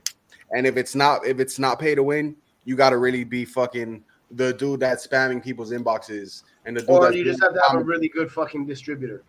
There you go. Well, not even the distributor, because the distributor, like anybody could just like get DistroKid and shit. But you have to have a good like someone to publish your shit and like promote it, a good marketing strategy and a plan for that. So it's a little difficult. But this album should drop. I was going for June. That's when I was going for the album to drop. But I have a bunch of like videos that I'm doing and big projects that I have on the works. So it looks like I'm not doing shit right now, but I have like I would say like about 20 tracks unreleased. I have about 20 songs that are unreleased, and they're all better than the shit that I have. So that's like a lot of times I see people and I'm like, I jump into a live stream and shit, like, because I always try to support. And I see people like, yo, that shit was fire. I'm like, bro, if you only knew, like, I haven't even put my foot on the gas, bro. I really haven't, yo. I haven't put my foot on the gas. I really just put this out to have content because this whole album is just so I can have content because you need a catalog. Why do you watch The Walking Dead? Why do people get into The Walking Dead? Because The Walking Dead has fucking 10 seasons. You know what I mean? Why don't people want to watch a new show that's came up? Because it has one season. So like, no, I'll wait till it has like 2-3 seasons and then I'll go binge it. Same thing with my music. I want, like right now, you'll check me out. Like, all right, yeah, he got Immortal. He got React to This. He got No Company, Revenant. That's it. What else are you going to hear from Legind? That's it. You know what I'm saying? Maybe a couple other songs that I made. But when I drop this, it's just to have a body of work. So it's like, I have just shit out there so people can hear, like get to know me and like, you know what I'm saying? But do you already got your album cover made? Yeah. I'll share right now. Yeah, that shit's dope too. It's called Brown Recluse, and that was the homie that I told you that I was out in the Philippines. Right. And he was the graphic designer for it. So I basically did like because the name of the album is called Brown Recluse. I did it because Brown, we're Hispanic. And recluse, the brown recluse is a spider that lives isolated. It lives in the dark, like an attic. So the web is always underground or hidden, and it's not there. So like basically, my music channel. This nigga is smart. Nah, bro, I'm just saying, like I fucking put a lot into this shit, bro. I'm gonna show you, when we get off camera. A spider bit me on my cheek. I'm gonna show you off camera. You let me know if it's poisonous or not. Y'all see that shit? Y'all can't see that shit. Oh, that's blurry, bro. Oh, it's blurry. I'll send it to you. I'll send it to you so you can see that shit. Who are some of the artists that you really want to collab with if you had the chance? Don't give me like the J. Cole's, the Kendricks and shit. Like if you could collab with certain people, who are certain people that are on your radar that you would love to like collab with? Because you got some like if you're on the Blindside Cipher 3, you're already there collabing with some dope ass fucking artists. Definitely, man. That's truly a blessing, bro. Blindside has shown nothing but love to me, bro. Like he's been a homie, man. But artists that I would love to collab with, Blindside is definitely an artist I want to collab with. Like we have the Cipher and shit, but I got to make a track with Blindside. We got to make it. We got to go in. Dude, definitely. I would. If you guys do a collab, let me know. I will give you I will try to be the first react to that shit.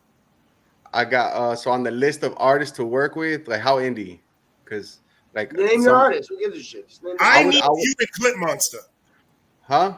I need you and Clip Monster. All right. That would be so crazy. I got fucking I want to get Ritz on a track, bro. I'll make a track with Ritz. Ritz is nice. Or probably like Strange, just Tech Nine. Tech Nine would be dope too. Or like Crooked. You know what I'm saying? Like artists of that caliber. You and Crooked? Yeah, bro. Artists of that caliber, Crooked bro. Eye is so fucking underrated. That's dope. I need to see you with this group, the Shoe Gang. Yeah, bro. Like let me tell you, brothers and cousins and shit. Oh my god, those guys are ridiculous. it's hard for me. Look, it's hard for me as an artist to be impressed because, like you said, like you had said, when you hear Eminem and you see that caliber of artist and lyrical MC he is, when you hear anybody else, you already have your bar set all the way up here. So when you hear someone who ain't that good, you ain't impressed. But like when I start hearing like these underground artists I've never listened to before, I heard the Horseshoe Gang like a few months ago. I heard the Liquor Store Church. I'm like, yo, like sick.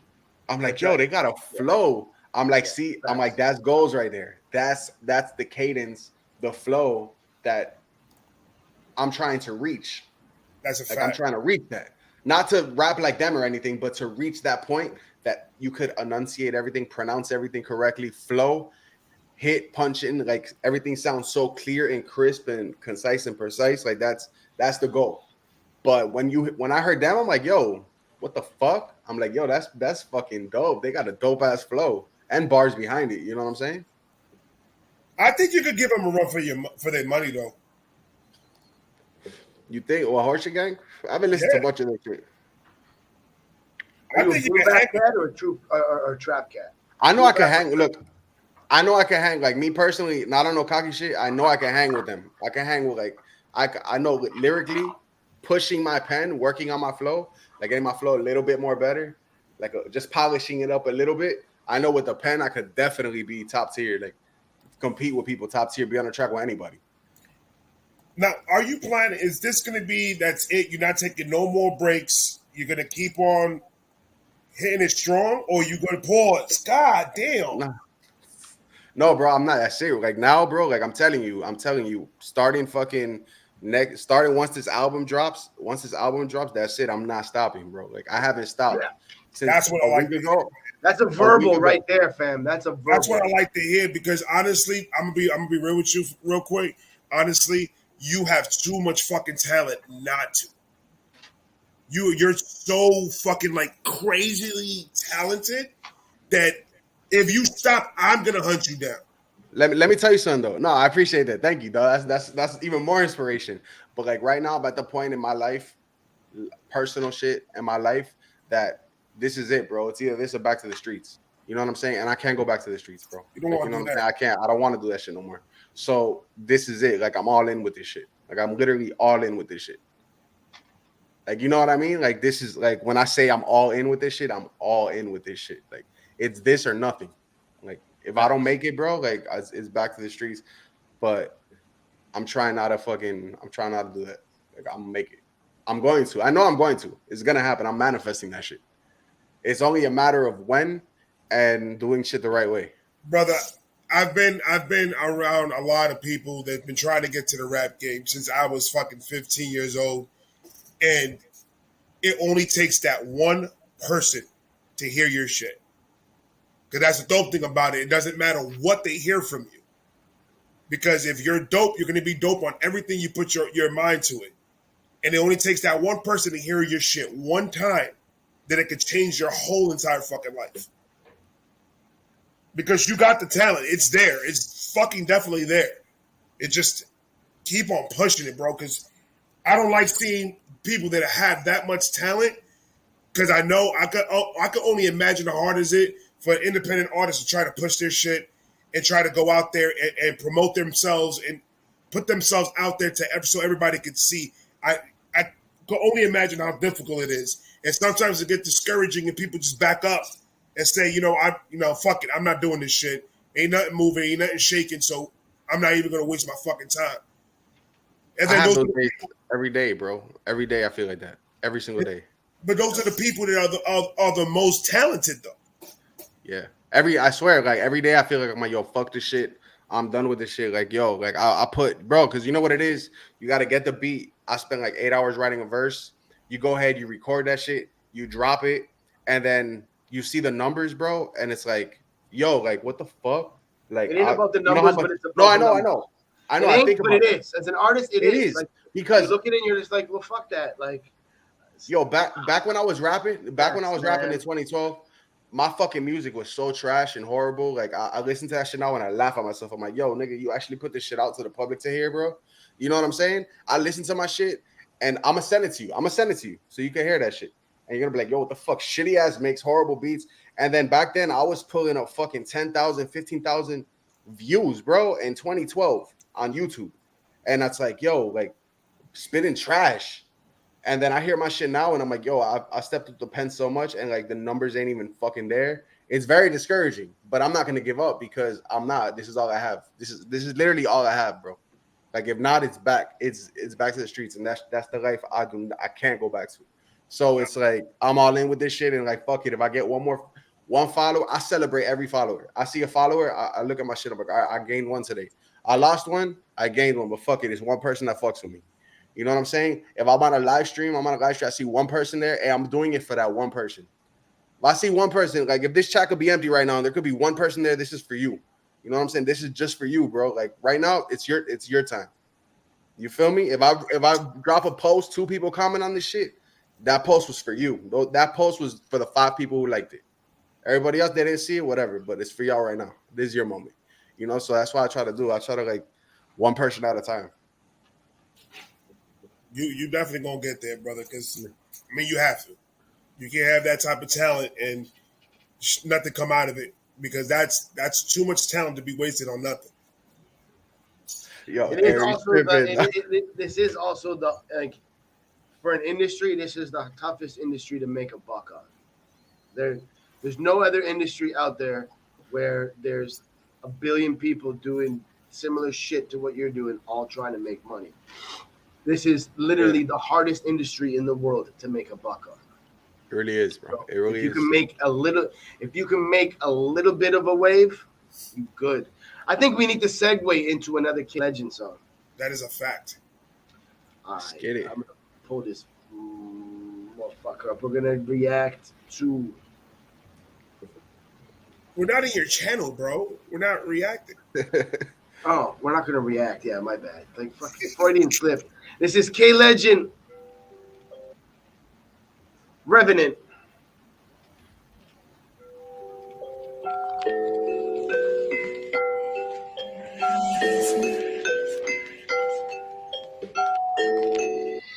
There's no options, I can never settle. I've been writing rhymes and got things to prove. I'm from a city where they twist the metal. When they driving by, it's a stick and move. Here, either dancing with the devil or got by your side, you can't pick or choose. But me and you, we on a different level. Don't see eye to eye because we got different views. You can clearly see that I'm the new solution. But what I lack is the context. The rap game is oversaturated because they do not have any contrast. I thought hard drive and good intel will somehow manage to compact, but I put in my labor full term. I'm gonna bring that back a little bit. Solution. But what I lack is the context. The rap game is oversaturated because they do not have any contrast. I thought hard drive and good intel will somehow manage to compact, but I put in my labor full term and still do not have any contracts. Forget all that rapping. If you a commercial, imagine the fans you attract to stop with the punchlines. That's when I told them it's crunch time. Cause half of you capping. I've been a writer who was playing with pens since y'all wearing diapers. Playing in pens, been had balls for you made it a trend. I'm out of shit now. Bring that back. Fuck, man. Bars. Fans you attract to stop with the punchlines. That's when I told them it's crunch time. Cause half of you capping. I've been a writer who was playing with pens since y'all wearing diapers. Playing in pens, been had balls for you made it a trend. I'm out of shit now. Well, you can say it depends. There's no way that I'll never be relevant. Now that I'm the Jefferson said that I'm back from the dead, so I'm heaven sent. Y'all gotta bear with me. I'm the revenant. Y'all gotta bear with. I'm the revenant. Y'all gotta bear with. I'm the revenant. There's no way that I'll never be relevant. Now that I'm moving on up like the Jefferson said that I'm back from the dead, so I'm heaven sent. Y'all gotta bear with me. I'm the revenant. No, you gotta bear with me. I'm the revenant. Yeah, I'm the rap. People never show me love when I DM me, cause they saw me pop off like GME. But if I feel lights out, no EMP. See, y'all better give me some room, Airbnb. I had nothing but surprise and crumbling. Then I grew numb to the punches pummeling. Now I go dumb. Pop off EMP. Nah, You can say you'll get an Airbnb. Y'all ain't catching it. Oh shit! I should not smoke. I knew I should not smoke. Yeah, I'm the revenant. Yeah, I'm the rap. People never show me love when I DM me, cause they saw me pop off like GME. But if I feel lights out, no EMP. See, y'all better give me some room, Airbnb. I had nothing but crumbs were crumbling. Then I grew numb to the punches pummeling. Now I go dumb like a thunster stuttering. Let me air that shit out like my stomach's grumbling. When I was that broke, I was shrugging shoulders. Now I got a little cash and you coming close. I never had a handout, but I understand now. Everybody's hands out like club promoters. Day to day, I'm making pay no layaway. I told these niggas that I came to stay, cause when it comes to presents, I take the cake. How sweet it is, amazing grace. Yeah, I ain't ready for the noise. I bring so much work, I can hoist it in. It's the end of the road when your water was dry, cause I'm doing just fine. I'm separate boys to men. I feel like a Kevorkian, cause I'm losing my patience. Y'all see the moves that I'm making. Everything I do is amazing. Hop in the booth and I'm blazing, looking like Lucifer came in. There's no way that I'll never be relevant. Now that I'm moving on up at the Jefferson. Said that I'm back from the dead, so I'm heaven. Say y'all gotta bear with me, I'm the revenant. Y'all gotta bear with, yeah, I'm the revenant. Yeah, I'm the revenant. There's no way that I'll never be relevant. Now that I'm moving on up at the Jefferson. Said that I'm back from the dead, so I'm heaven. Say y'all gotta bear with me, I'm the revenant. Y'all gotta bear with, yeah, I'm the revenant. Y'all gotta bear with, yeah, I'm the revenant.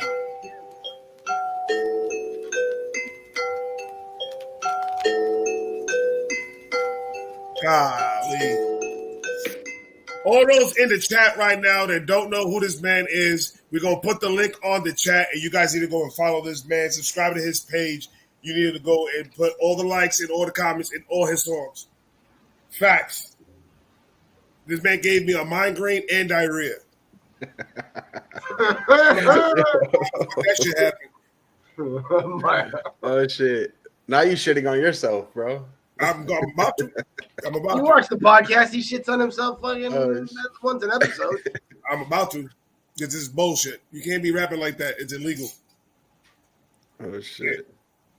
That was fucking dope. You're a freestyler also, aren't you? Yeah. I haven't freestyled in a minute, but I want to get back into doing it. But I was dope, man. I was like, fucking... Shakey said that because he looks like he's about to put you on the spot right now. Don't do that to him. I ain't gonna do that. I'm not gonna do that. I just like. I can do it. I'll fuck up though. I'm a freestyler before I'm a rapper. People know that. Like, I was too. I was a freestyler all day before I was a rapper. I used to freestyle better than I rapped. But then when I feel like in the point when you try to get more intricate with the pen. When you freestyle, you're trying to be too intricate, so you fuck up, and that's how I can't freestyle that great because I'm always trying to like, all right, what witty shit could I think of? So because you can't think of witty shit like this. We're trying to be Harry Mack, but we're not Harry Mack. No, because Harry Mack's witty, but I'm talking about intricate. Because Harry Mack's witty as fuck. That he's a beast. He's a fucking beast. But like when you try to be like, all right, like like take a fucking entendre, and when you try to think of that shit and you're rapping, that's more hard to create. Those bars. Those bars. Because you'd be like, yo, I'm hot like the sun. Like, y'all take a L. I don't give a fuck. I give it my 100%. I'm big pun. Like, or some shit like that. It rhymes one pun. You know what I say? So shit like that, it's like, all right, it's light. But then you try to take an intricate bar, and it's like my brain at least can't process that shit. So it's like, I fuck up my freestyles. I got you. I wish I could even think about even attempting to freestyle anything. I know Shakes goes off. I've seen him freestyle. I've seen Shakes go off. Well, and he fucking goes off. Shakespeare takes steroids. So some of that is the steroids. So, I mean, think those arms are like that for real? They're not. You always showing your arms in almost every freaking video. The fuck are you talking about? Your fucking arms. I'm gonna go put on a t-shirt. You're making me uncomfortable. Because he got the medal and he bare arms. Like, you know what I'm saying? You need to relax. You need to relax because I was trying to look for a setup, brother. This man set it up and he knocked it down. God damn. Bro, I'm telling you right now, yo, we need to kick it one day. You need to, when you come down to Tampa or if I'm ever in Miami, bro, we got to kick it one day. And you let me know, bro. You let me know. If you ever in Miami, yo, hit me up for sure. We go get some empanadas, some croquetas, some pan con bistec. Nigga, empanada con croqueta y necesito arroz con habichuela una chuleta en helado frito. Yeah. Now I'm hungry. Now I'm hungry. I was raised by Puerto Ricans, bro. So I know all about los pasteles, los habichuelas. My stepdad's Puerto Rican, and the whole side of the family is. And so they used to make all that fire shit on like Christmas and New Year's, all the parties with salsa, listening to Jerry Rivera and shit. Nigga, I gotta ask. Do you and Aries, the Apex, go back and forth a lot? Hey, yeah, that's the homie, bro. Hey, Aries, I'll be fucking with Aries, yo. Aries, my dog. Because My like, dog.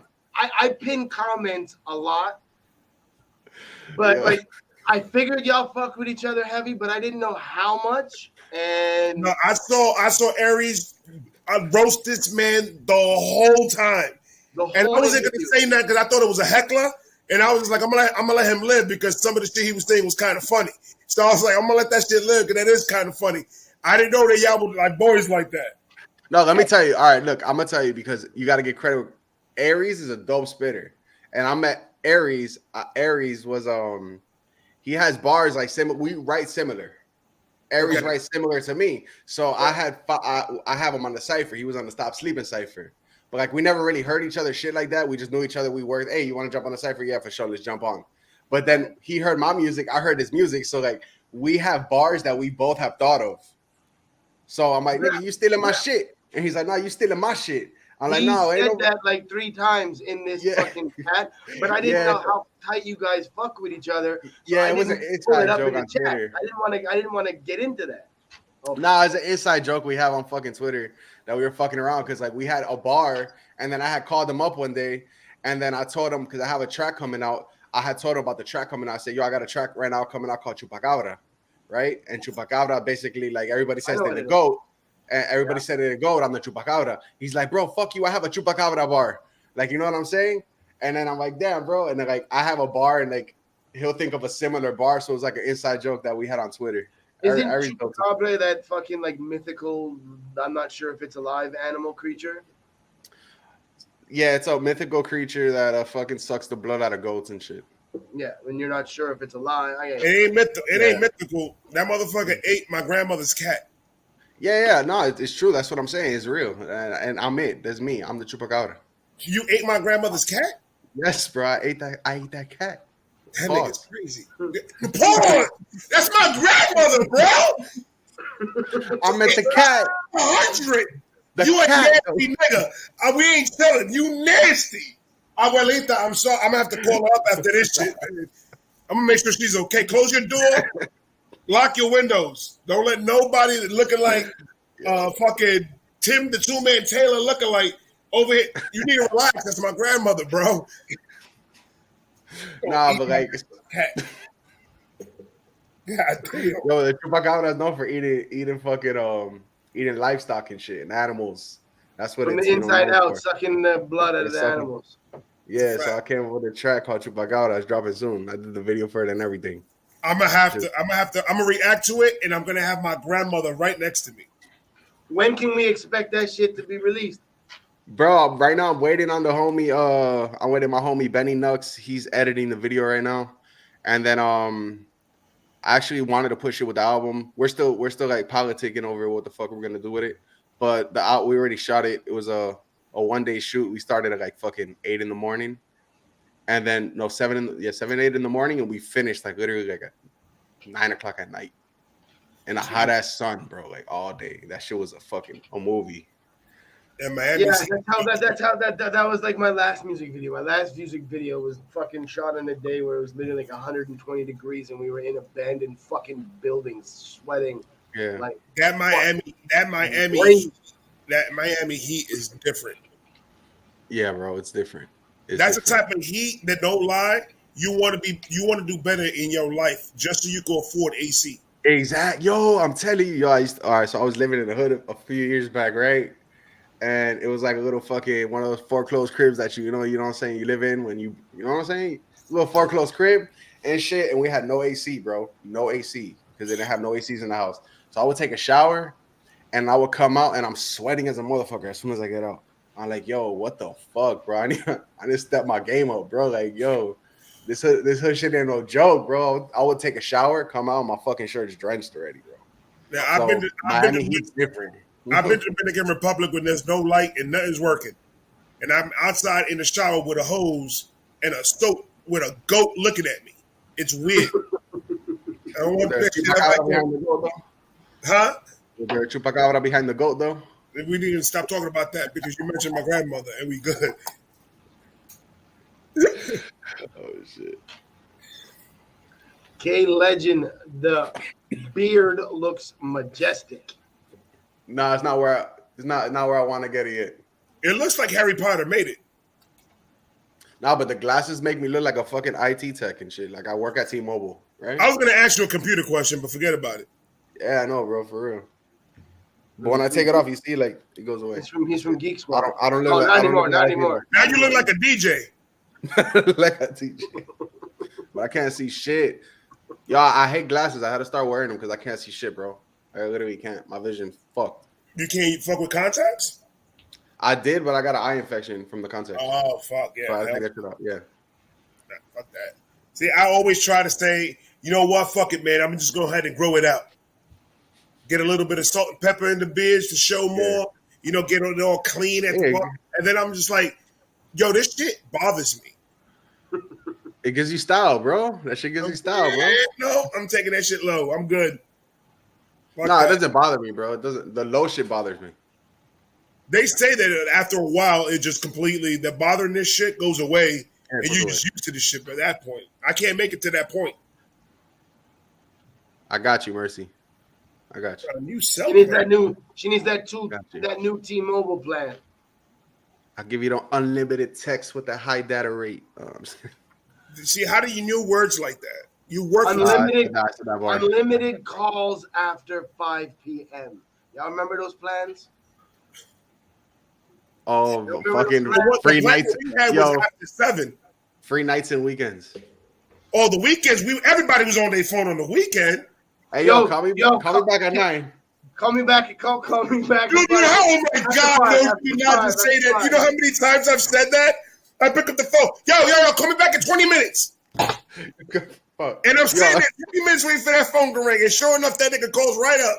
Dude, why are you calling me at 4:50? Call me in 10 minutes, man. These are my 3 minutes. The fuck you doing? I'm gonna run out of minutes. Be like, y'all motherfuckers think I got money. That's the problem. Y'all niggas think I got money in my pocket. You think this is free? And you just we were stupid as fuck back in the day. They sold the shit out of us back in the day. I ain't gonna lie, that snake was lit though. The snake game on the phone. The snake game on the Nokia, on the brick phone? Was lit. That was lit, bro. Back in the days, that shit was lit, bro. How old are you? I was a jit. I'm 34 now. Oh, so you close to our age. I honestly thought you were like 28. I get that a lot, bro. Oh, actually, somebody thought I was 16. You know what? What? I swear to God, bro. I was in a chat. Like, hey, with your beard, 16 years old. I know Kahuna hit me up. He's like, yo, are you really 16? I'm like, bro, what? He's like, yeah, they said in the live stream that you're 16 years old. I'm like, bro, I'm a big ass 16-year-old. What kind of 16-year-old? Where are y'all from? So I was like, I would not gone all the way down to 16, but I was like, I thought you were like about 27, 28 around there. No, 34. You don't got any salt and pepper in your beard. No, I don't. You had a little bit more. I don't have my receding hairline yet. That's what I'm saying though. So like, why you did that though? That's fucked up. I don't have my line. I got a big ass forehead, but I don't got the receding line yet. My shit stops about. I mean, gonna do it. We good. Hey, it's all good, dog. Hair club for men, bro. That don't work. Got the plan. It don't work.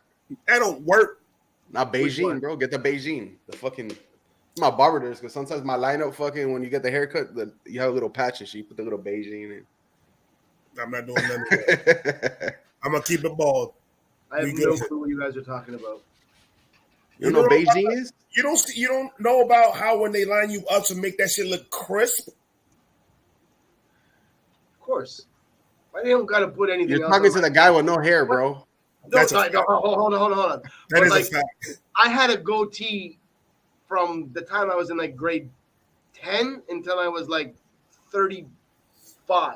So for like 20 years I had a beard. So like I would get lined up at the barber all the time. I didn't have to put no shit on my face to cover that. Hey, I'm so old that I remember when they started doing tapes. They never did the tapes. Remember that shit? Fuck Nobody yeah. did the lineup, bro. Hey, nobody. Everybody had like that shit, just whatever, bro. Like, Or they just put the fucking You piece get a of plastic, piece of plastic, so you got straight lines. yeah, to get a tape, you had to go to like one of the barbers, like like one You of have to go to the the cool OG. barbers, the OG to go to the cool OG. barbers and shit. Yo, Yeah. that's a fact. I know. I remember when I don't know if this happens to you, but when you come out the barbershop, I spent at least 20 to 25 minutes looking at the rearview mirror and just looking at how crisp my lineup is. And I was like, boy, that boy did some shit. I'm driving while I'm doing this, by the way. And I'm like, man, that boy got that shit right on point. That's what I'm talking about. And then I go home, and then my wife tells me, no, he missed that right over here. You got a head right there. He fucked up. Get your money back. I'm like, what? Yeah. No.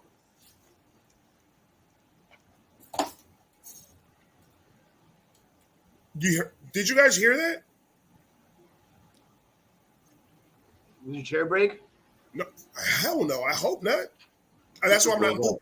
Nah, it was thunder outside. That shit scared the fuck out of me. You get it? Yeah, it was really cloudy today down here too.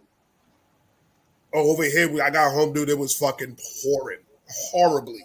Is it getting close to like that time of year for y'all, like the hurricane season? Yeah, It's rainy season. it's already tomorrow actually, May 1st. Our summer just started, so like our typhoon season, which is the exact same as y'all hurricane season, fucking just passed. So like now we're in summer. It still rains every day, but like now we're in fucking summer. Yeah, usually in Florida, I mean, I've been down here for like 15 years. So down here, it's summer. It like rains 3 days straight, and then it's hot for one. Then that hot is no joke. Yeah. Like I don't even want to go. But even still, like in Florida, it rains every day for like a half an hour. Like it literally in certain places it rains every fucking day. But just for like 10 minutes. Well, over here, I'm more north in Florida. Do you get snow? No, but it's 10 degrees colder because I'm like all the way back, like literally 2 hours.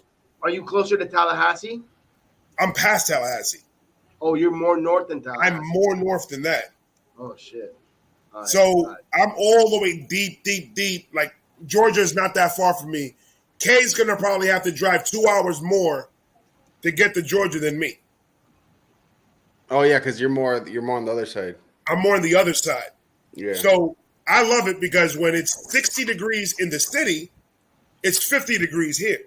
It's always a 10-degree difference. But that's in New York, and you don't like the scorching hot. You like the fucking. No, I hate the fucking hot. And then I moved to Florida, and I hate the heat. I should have stayed my happy ass in New York. I get jealous when people talk about the cold and shit. Like, yo, it was 4 inches today and shit. I'm like, yo, we don't get no fucking type of snow down here. We got another type of snow, but we don't get that type of snow down here. Like, you know what I'm saying? We don't get snow down here, bro. And it's like, fuck. I wish we would have 4 seasons. We get fish scale. We just don't get snow. We got 3 seasons. We got hot, hotter, and raining, bro. Yeah, pretty much. Same here. And everybody that says they want snow until they got snow. And then when they got snow, they're like, fuck that snow. That snow is like, I lived in New York 21 years, since I was born until I was 21. And that snow shit is cool. But when it's one of that nasty, it's fucking raining and snowing, the wind is smacking you in the fucking face, and you got ice in your eyes, that you can have. I hate that shit. I feel you, but at the same Florida time, when you were 21? I moved to Florida when I was 21. Oh shit! Where are you from? What part of New York you from? Brooklyn. Oh, Brooklyn. From Brooklyn. Go Brooklyn. Go Brooklyn. No, we're not going nowhere, sir. Go Brooklyn. Now, are you planning? Are your next plans after the album? Are you just going to be dropping just singles and give it a rest and then work on another album? And another question is, are you planning on making an album so people could know who you are? You know how some rappers do like that, like an EP, 5, 6, like 4 or 5 songs in the EP, and every song is just letting them inside your head a little bit? Yeah, that's exactly what I was gonna do. That's exactly what I'm gonna do. So I have this album right now that I'm dropping. It's called Brown Recluse. I have some personal tracks on there. Like I have a track I have a track getting a little like, you know, about being antisocial and shit. Like, cause I'm an antisocial ass motherfucker, which now I'm working on that. I know you gotta socialize to be in this field. You feel me? You gotta fucking it is what it is. But I try to focus. This album was more focusing on bars, lyricism, also topics, and my struggles as an artist trying to make it. Right. And also like I have different tracks there. I got a love song on there. I got tracks about like inspirational tracks. I got motivational tracks. I got a whole variety. I have a little bit of everything. Storytelling. I got a little of everything so I can hit every target Nice. demographic. You know what I'm saying? So what I'm gonna do, my process to this is once the album's out, I'm doing pretty much trying to do visuals for everything, and I'm gonna push every song independently. After that, while I'm pushing, I'm gonna be working on that personal EP. Then I'm gonna drop an EP about my life, shit that I've gone through, so people get to know me because you know it's a learning process, and I've learned a lot that yeah, people fuck with the bars, but there's other people who don't. Like there's people who fuck with the bars, like, yeah, yo, you heard that shit? That shit's dope. But there's other people, they don't want to hear bars all the time. They want to hear like some shit they could feel, you know? So I want to give them that too. And I want to be able to be the one that could be an all-around artist. I don't want to be a rapper. I want to be an artist. I want to be a person who can have music for everybody. Like you could be a 5-year-old kid. I'm playing on the fucking playground and bump my shit. You could be 80 years old and listen to that shit. You could be 45. You could be woman, female, transgender. You could be whatever the fuck you want, and you're gonna fuck with it because I want to have like something that'll hit everybody. So if you want to cry, I'm gonna have music that's gonna make you fucking cry, like storytelling type shit. You know what I mean? And that's what I'm trying to work on. But as an artist now, like when I'm starting, I don't want to put all my ideas out there yet because I don't have the buzz yet. So if I put all my good shit out there and it doesn't do good numbers, I don't want to be the dude that should blow up in 3-4 years, maybe. You know, I want to build that buzz, build this momentum, the traction that I get, and then go ahead and start dropping shit little by little, and then give people a little taste. Yo, respect for real. But like that's what I'm trying to do. I'm trying to like, you know what I'm saying, little by little, just network with everybody, work with everybody, have a song. I want to have a song with everybody, bro. I want to like work with everybody. Now, when you talk about you're gonna make another album that's gonna be pretty much you talking about you to let these people into your mental and everything, do you think that you have to compromise schemes and bars to get the message across?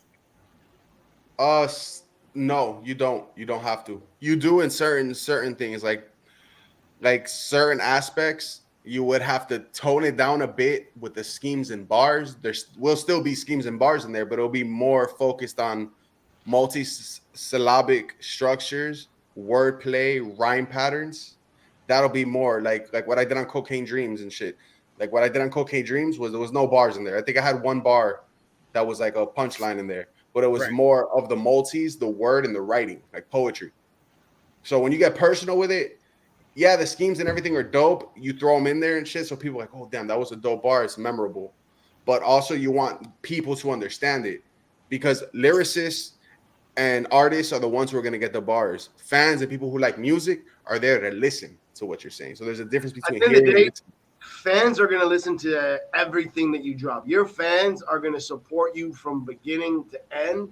But like if you're coming off where you're spitting for the thugs, you're spitting for the clubs, you're spitting for the women, like you're hitting all avenues, that's when you're an artist and like you're going to have everybody listening to you. Like versatility is key, but not a lot of people can hit the versatility. And just when I say hit, I mean not a lot of people can have the same impact on every aspect of that, especially in hip hop. Because hip hop, you've got like the DJs spinning your shit in the clubs, then you've got like the emotional tracks, the songs, and then you've got like the thugs. Like if you can hit on all aspects and bang on all aspects and punch on all aspects, well then you're a complete artist. And there's not a lot of complete artists. So like I gotta say, I'm intrigued to hear this next project. Yeah. Oh yeah, that's what Like once you hear this album, you're gonna see it. You're gonna see the differences. But mostly this is just the catalog to prove that I got bars. You know what I'm saying? Like I don't want to be like, because I don't want to be the rapper just spitting bars all the time. It's dope. I love writing bars. I'm gonna do that. Like I'm always gonna write bars. Challenges, I'm gonna do that. Freestyle ciphers, I'm always gonna do that. But I don't want to be the dude that's like, oh yeah, he got bars, but like that's it. I want to do what you said. Like I'm gonna be an all-around artist. I'm gonna make shit that people are gonna fucking listen to. That's gonna be impactful. That they're gonna remember that shit. When they're having a shitty day coming home from work, they put that shit on. If they want to fall in love with, like, they have a female and they love her, bro, they're gonna love her more, bro. You're gonna go home and you're gonna give her dick that night because you heard that track. Excuse the fuck out of me, sir.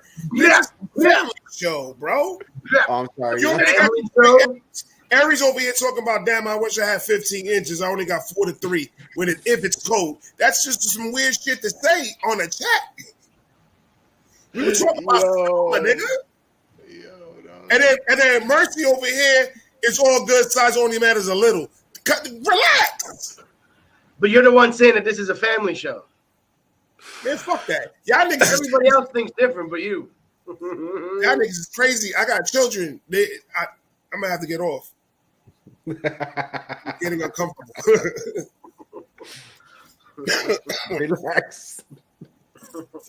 Relax. Oh man. Oh shit. Hey man, I fuck with y'all, bro. I fuck with y'all, man. Y'all cool as fuck, man. We try to be sometimes. Why we call this the chill session? Because it literally is a chill session. You shoot the shit, have fun, like a bunch of like 3 boys just sitting back fucking shooting the shit. I didn't say turn them off. Are you driving somewhere? Like, why is like your fucking Google Maps telling you to turn left?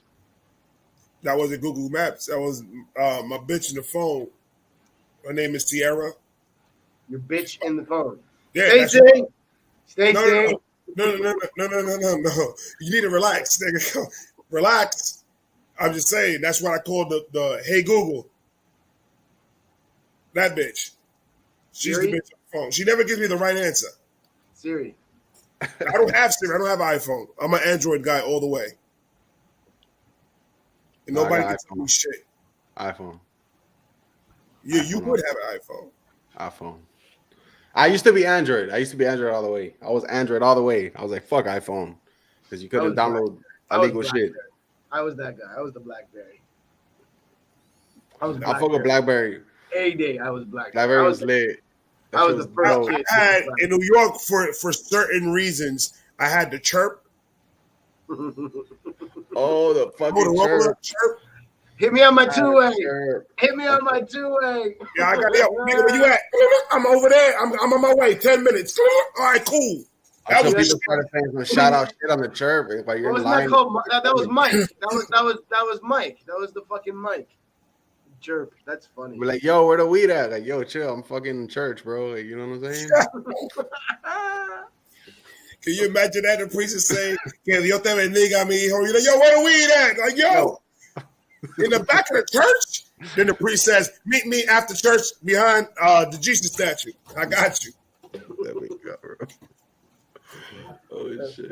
I'm sorry, dude. If you telling me the priests don't smoke no weed, they smoke. Maybe not the priest. The priest. The pastor. I'm Catholic. It's a priest. Pastor smoke. Sticks, relax. Damn Jew. Hey! I had to say one. Hey! I had to say one. Hey. I had to do it. Because you call yourself a broke-ass Jew all the time. I need to be in there. I call myself a cheap Jew. A cheap Jew. I forgot. I'm sorry. I forgot you got money. I apologize. I never said that either. You rich. You got it.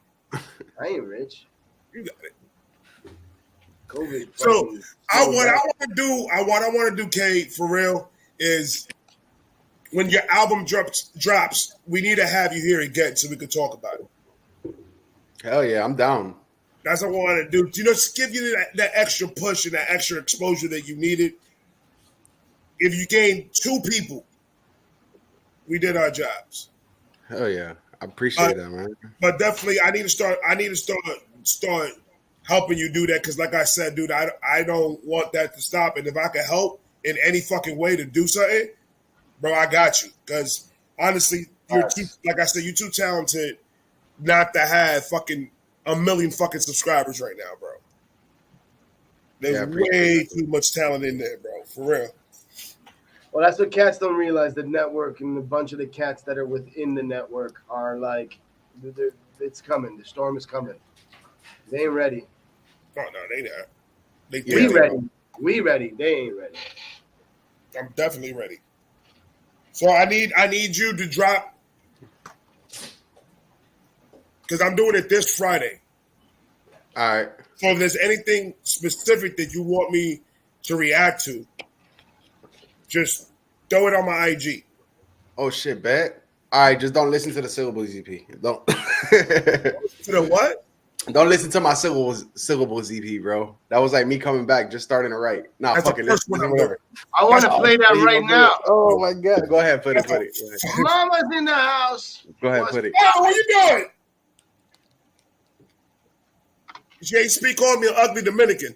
So, throw me, because I want everybody else that's going to join it.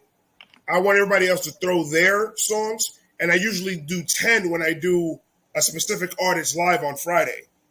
So throw me like 2, and then I could give 8 to the rest of them, and they could go and add whatever they want to add on to it. Oh, bet. I'll give you the 2 that I'm gonna drop. Then I'll give you the 2 of them that I'm about to drop, so that could be like exclusive on the shit. But are you gonna drop it before Friday? No, I'm gonna drop it after. But you go ahead and play like a little sneak peek of it. You know what I'm saying? All right. So you want what, like a minute? No, you can play whatever. You can play the whole track. I don't care. It's straight. It's love. All right. Y'all, it's gonna be like exclusive to your channel. You know what I'm saying? I bet. Now I'm down with that for sure. For sure. Look, there it is. There it is.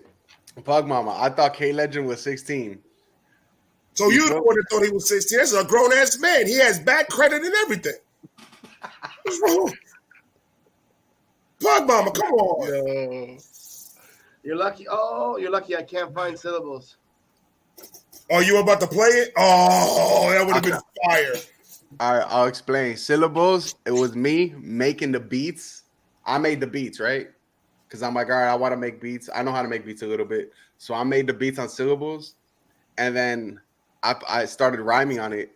But then I was forcing multis and forcing bars, like trying to force them to make it like all syllable. That's why it's called syllables. Because I was trying to make everything rhyme and trying to be like a fucking nerd with that shit. And then, yeah, it turned out complete shit. I hated the fucking EP. But I have it there. So Did you delete it? No, it's still there. It's still there. It's Right. like we're on YouTube. It ain't there. We're on YouTube. It's on Spotify. It's on Spotify. Oh, the Apple album. Music. You mean the album syllables? Okay. Yeah. Okay, so I'm gonna play one song off that album. What song should I play? Whichever you want, bro. He said the whole EP was trash. You didn't The hear whole him? EP was trash, bro. The whole EP was trash. I ain't gonna do Hey. that. I'm just fucking with you. I ain't gonna. No, do go ahead. Go ahead. Do it. No, Do it. no. Somebody says don't do this. Like I'm not gonna do that. I ain't a dick. We boys. I want to see what y'all think because you could tell me. You could be like, "Yo, I get what you're saying." So then tell me the one song that I should play off of. I don't even know what tracks is it. I know there's on my way there's up. Hypocrisy, 40 bars, Dope Game, Back to Basics, and I'm on my way up. Do 40 bars. Do 40 bars because that sounds like he was trying to spit 40 bars. 40 bars. 40 bars. Yeah, Which one would you prefer out of the 5? Put fucking, I guess, Back to the Basics. Horrible ass beat too. Yo, I don't like this shit. Let's go. I don't want to do it. You just said I don't like Do it. it. Like, Oh, bro, he's about to. It's out there. It's out there. Like people are gonna hear it anyways. You know what I'm saying? And now I'm excited to hear it. Oh, I'm so excited. So it's you on the beat also? Yeah, I made the beat. Why you look like DJ Khaled? I missed the multiple syllable. Don't mean it's flow in your stereo. Lyrics so heaven sent, I'm the equivalent of Jesus performing a miracle. My moment, the pinnacle, all of my ghosts and my spiritual guidance resided so close to my inner. So rose to relinquish supposes I'm chosen to the throne with the lyrics. So here we go. There's many rules to be used in the movement. Is schooling these new kids, ignoring the principles. Funny, I'm close to a serial. Yo, what are you talking about? You are fucking high off your rocker. Are you dumb? That's the thing. I fucks with it. You're just like every other artist. You're your worst critic. And I can respect that. No. It's not that it's not that. It's not that. He needs to clean his fucking ears. Resided so close to my inner, so rose to relinquish the poses. I'm chosen to the throne with the lyrics. So here we go. There's many rules to be used in the movement. Is schooling these new kids, ignoring the principles. Funny, I'm close to a serial killer. Cause honey, I'm nuts like a bowl full of Cheerios. More than half of these rappers are trash to me. It's sad to see that having the mass believe that savagery some fathom see. But as for me, that's actually a fucking tragedy. The day I started rapping on Pro Tools, I was self-taught how to master my vocals, perfecting my words and my craft to show you the new era. I don't know, you're barring out, and you're on point, you're on beat. It's not like you're off beat and your syllable patterns don't match. I just think like my flow is like I slur a lot and shit there.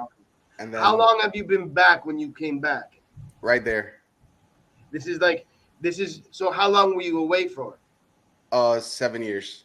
Oh. In Pro Tools, I was self-taught how to master my vocals, perfecting my words and my craft to show you the new era don't fit in. They get capped by the old, so I want it back. Change it up the journey cycle like a laundromat. I'm the fire hit beyond the smoke. The kid becomes the goat and old here. At that point, they will never be fond of that.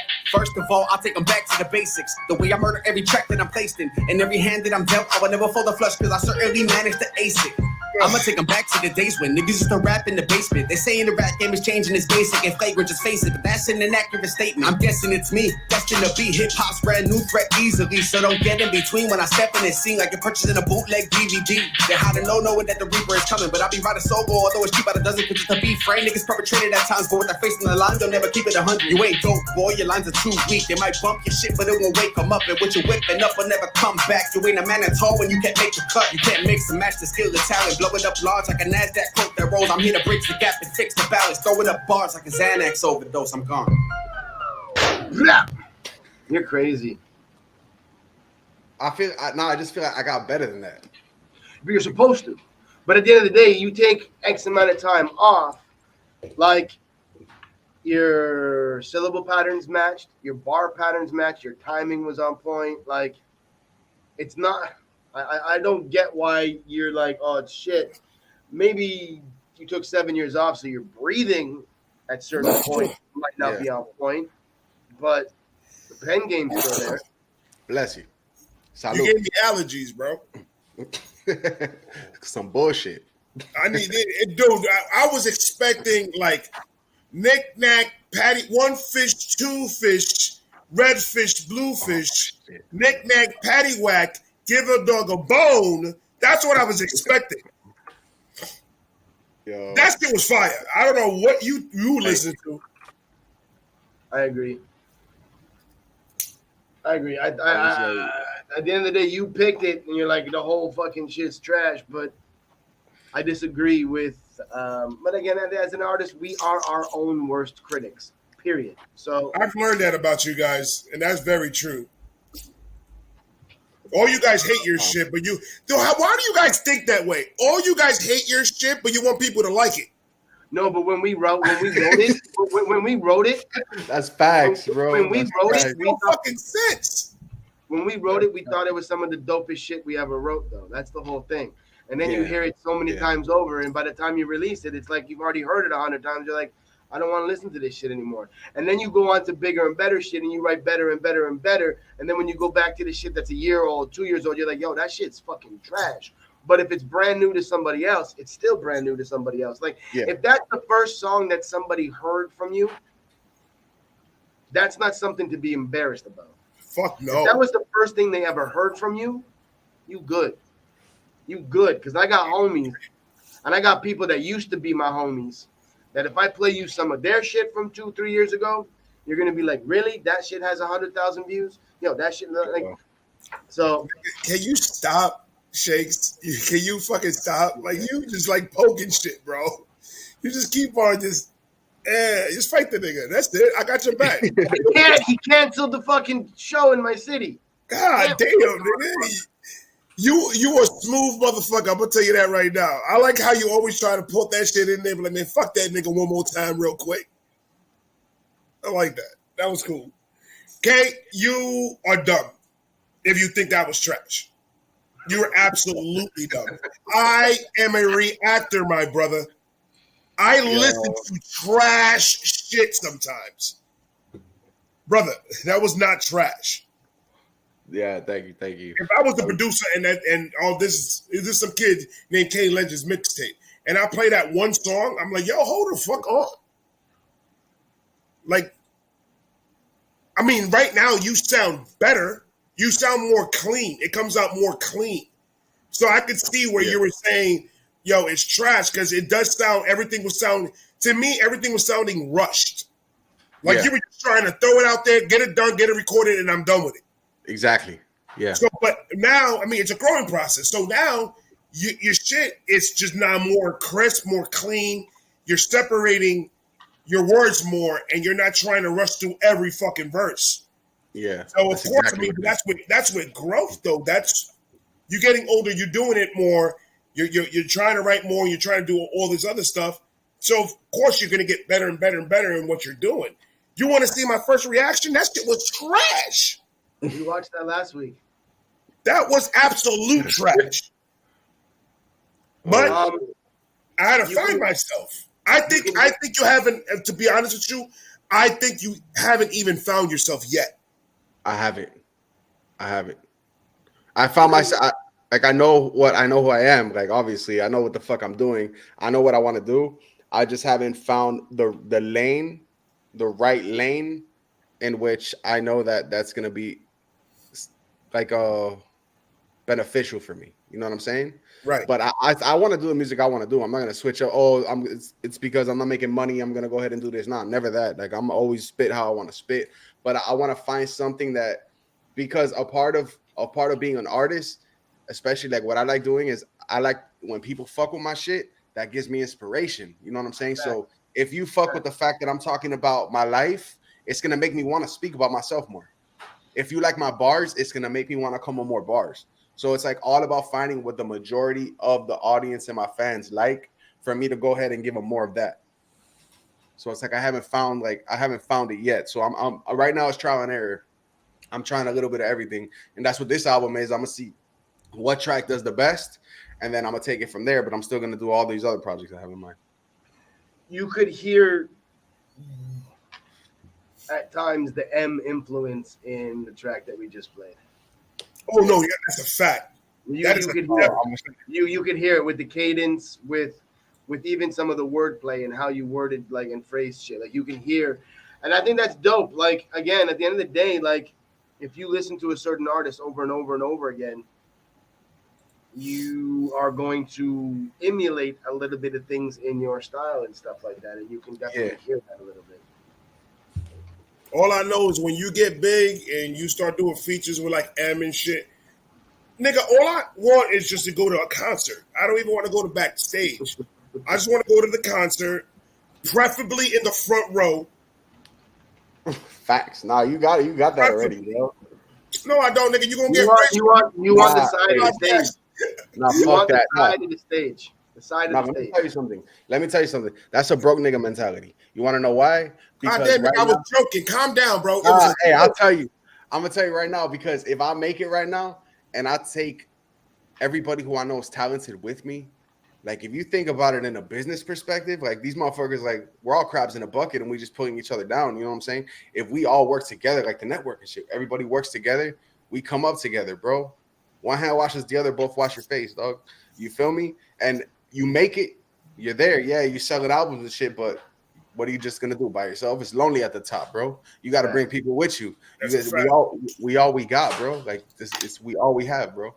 And like, if we have other artists and I could put another artist on that ain't doing shit, hey, come, bro, I'm gonna put you on the track. It don't do well, that's on you, dog. You didn't give it your all. You know what I'm saying? But hey, like, I'll work with anybody. I don't give a fuck. I really will, dog. I don't care if you could be a whack rapper. I'm gonna jump on a track with you, dog. Because guess what? Someone's gonna hear it. One of your fans are gonna hear it, and they're gonna fuck with my verse, and they're gonna come check me out. So I don't care. You could be a Filipino. You could only speak Filipino, for example, and like you could only be from the Philippines, and that's the only language you know, Tagalog, right? Or that's what it is, right? Tagalog, I think. And that's the only language you can speak. I'm gonna jump on a track with you because you're gonna target American fans. I'm gonna target people from the Philippines. You know what I'm saying? That's a fact. So, And it's gonna help, like you said, it's gonna help both sides. exactly. That's the dopest thing in the fucking world, because a lot of people they get to a point where they're so successful that they forget sometimes. They just forget the actual struggle because they've been so successful for a long time that they forget that the struggle they had to go through to get to that point. You can't forget that, because that's what made you who you fucking are. Can't forget where you came from.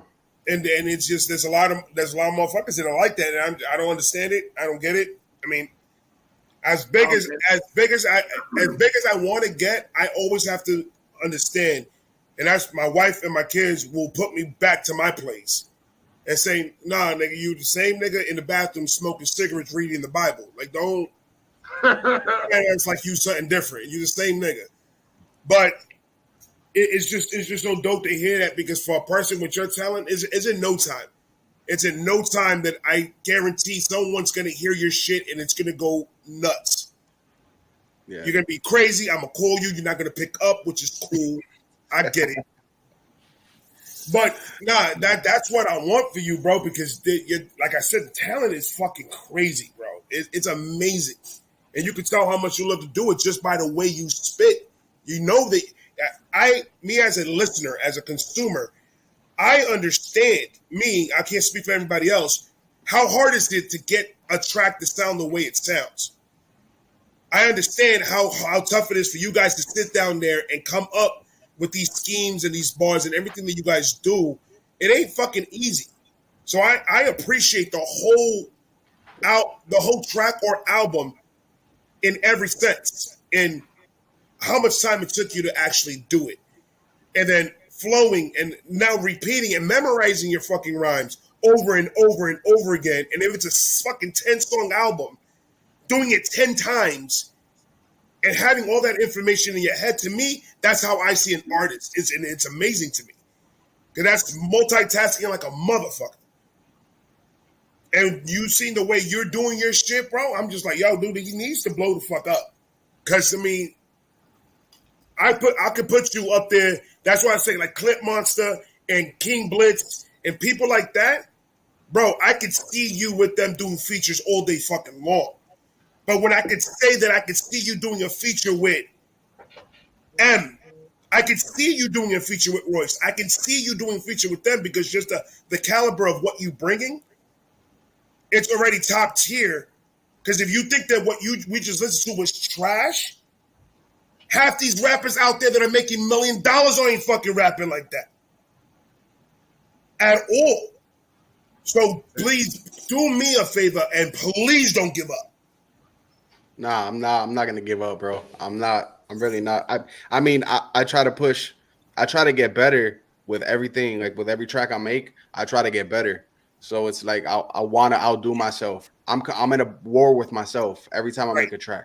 So the next track I make has to outdo the last, and that one has to outdo the one before that, and after that, and after that. And I just want to, and like I know my areas, like I know my flaws, I know my problems as an artist, and I know what I gotta fix in the areas I need work. And that's right now. It's like I'm finding that, I'm working on that, I'm perfecting my craft until I become a master at this shit. Like I don't want to be a jack of all trades. I want to be a master at one, and that's lyricism.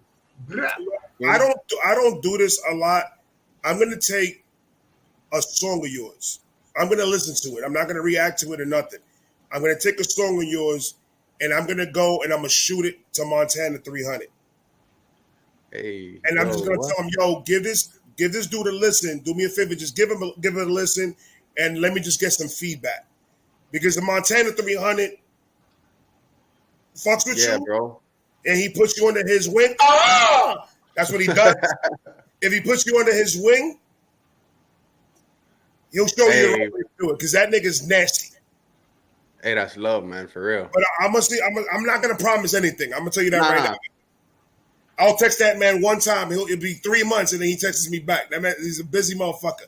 So I can't promise shit, but I'm gonna do my best. I'm gonna throw it out to him. I'm gonna throw it out to One Take, and I'm gonna throw it out to Clips. And I'm like, yo, listen to this nigga shit. Let me know what you guys think, and then we go from there. Hey man, I appreciate that for real, man. That's fucking great, man. That's fucking awesome, bro. I'm so down, dog. I'm so down. But that means you gotta bring it. Oh, of course, all day, all day. I'm always ready. I'll start writing right now, bro. You let me know. Give me the word. I'm writing. They know well, who's gonna be the feature. He's just gonna write. Fuck it. I'm writing right now. Let me know. Give me the name. Give me like 24 hours. I got you. Now your support system, your girl, everybody that's on your that got your back is pretty much family. So my support system is basically my girl, like she's not really a fan of hip hop. Like she's Spanish. Like her primary like language is Spanish. She's Cuban. You know, she came from Cuba. But so she doesn't really listen to rap. She listens to more reggaeton, like bachata. She doesn't really listen to hip hop and shit. I'm the one like who got her into hip hop, and now she's like starting to catch the bars and like listen to bars because like, you know, when you're with somebody who does. So now she's like, oh shit, that's dope. Well, I get it. I understand. You know what I'm saying? But like having Spanish is your primary language and shit, you don't really, you know what I'm saying? So, but yeah, so she's of course she supports me like from day one. My family, like some people in my family support, like they'll share my shit. But as far as like supporting my music and shit, it's me, bro. And like I have the people that share it. Those people are my supporters. Like a big supporter that I have is like my videographer down here, Benny. Like he looks out, he supports the whole Gridlock team. Like, you know, like Risen, Beatwave. Those are homies that like actually like, yo, I believe in you, bro. I'm gonna push your shit. Like, cause there's not too many people that believe in me. You know what I'm saying? They don't see my vision because the only person that's gonna see your vision is you. That's why they call it a vision. You know what I'm saying? Because you're the only one who's gonna see it. You could only see through your eyes. So it's like, so a support team is kind of hard. Like on my team with my people that I have supporting me and like looking out. I have my videographer. I have the people who do the cover art. I have like the dudes that show up to the videos, the supporters at the shows. I have the fans online. I have the whole squad. We have the network that we look out for each other. Like the network is like the new. Well, I want you to consider the Shakey Vibe podcast and my personal channel, and I'm pretty sure I can speak for Shakes too, for his personal channel. Consider us a branch off your support tree. Facts. Hey, bless, man. I appreciate it. Because honestly, I could vouch for you. I could say no. Listen to this nigga, and I know it's not going to disappoint. There's only a handful of people that I've met, and most of them are in the network that I could say that about. Yeah, but brother, it's a different level because, like I said, everything you do. And I'm not trying to ask for a date. I'm not trying to give you compliments because I want you to I'll take you, bro. Let me know. I got you. I'll buy you. He wants to go to the prom. He wants to go to the prom. Are you down? I'm expensive, first of all. But no, it's for real though, man. It's just like it's nuts that me coming into this thing and me meeting all these different type of rappers that are fucking dope as shit.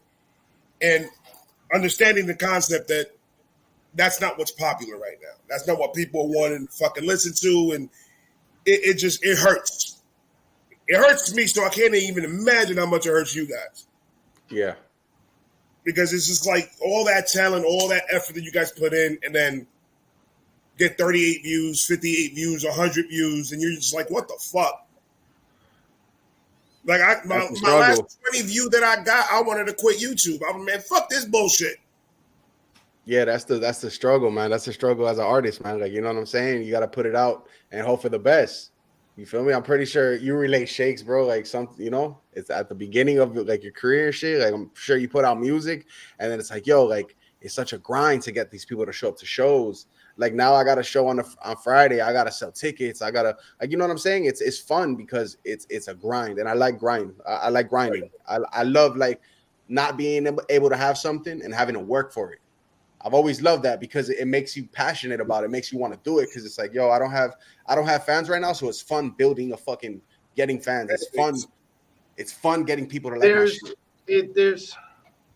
But it's a bitch too when you don't see when you hardly see progress So I understand that side too. It's the downside. Like, fuck, I've been doing all this, and like I only got 1,000 streams this time. But then you got to think about it. Like, I got 1,000 streams. Other dudes put shit on Spotify and they don't even get 100.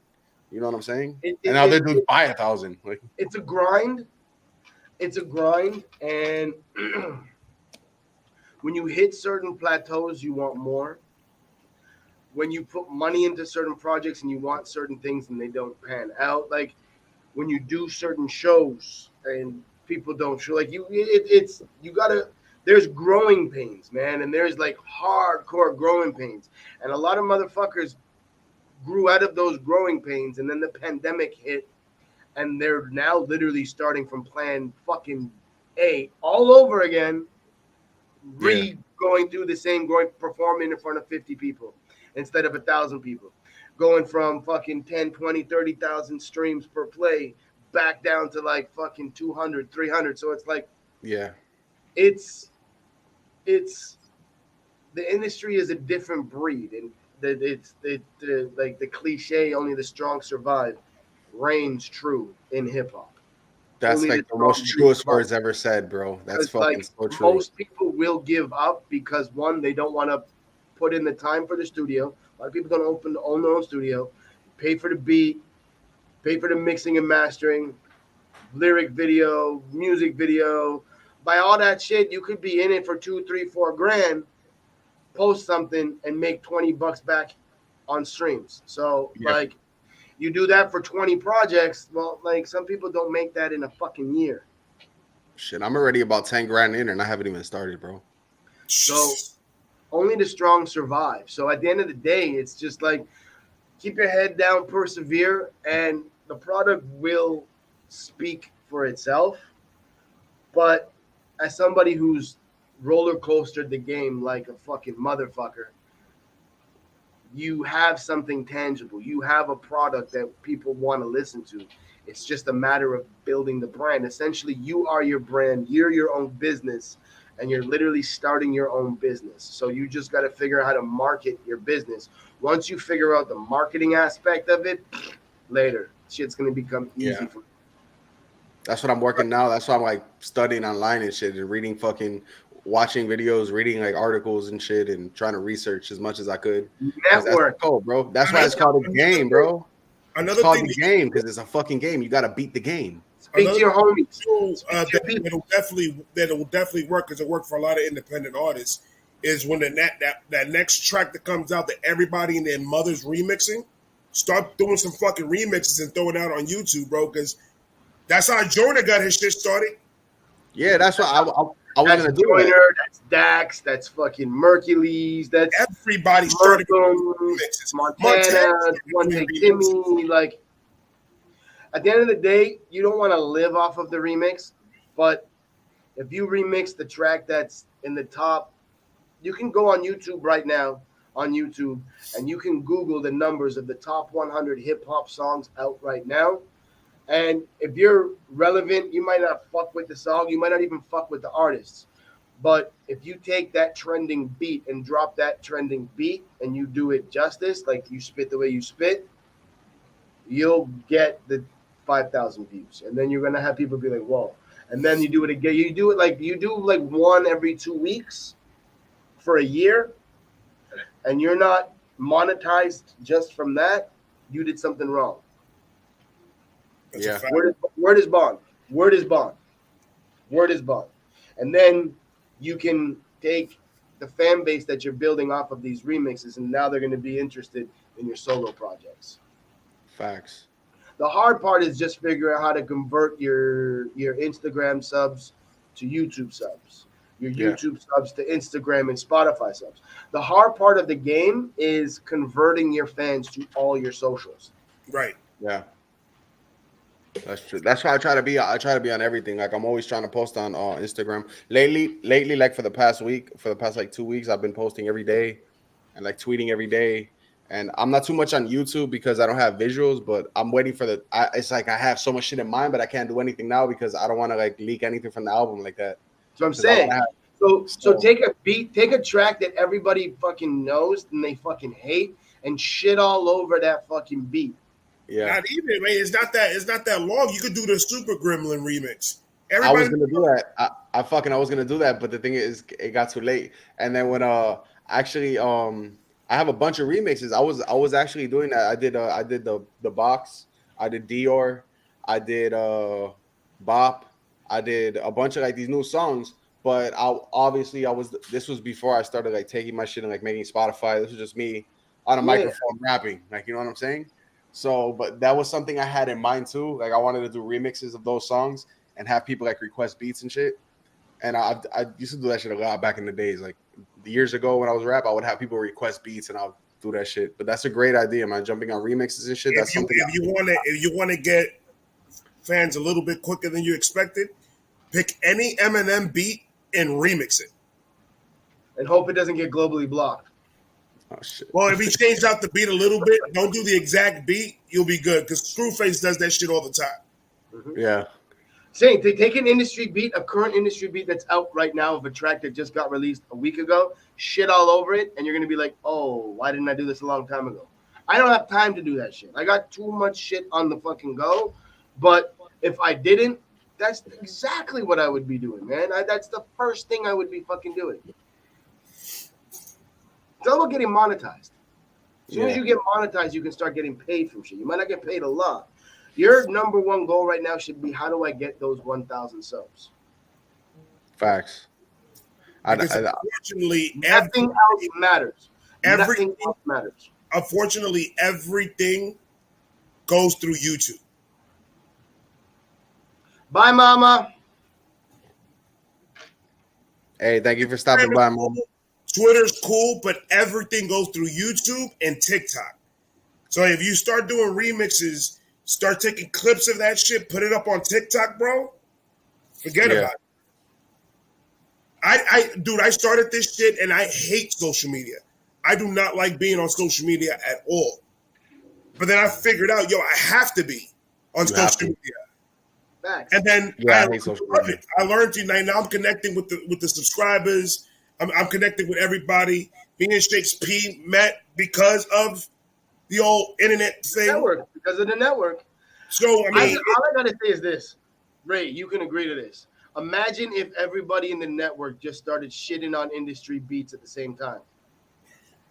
That's what I was saying, man. That's why I said the network, bro, is a big fucking part of this too, man. Like the network, bro. Everybody's doing their fucking thing. Shout out to the network, bro. You, Larry. Oh, I got an idea.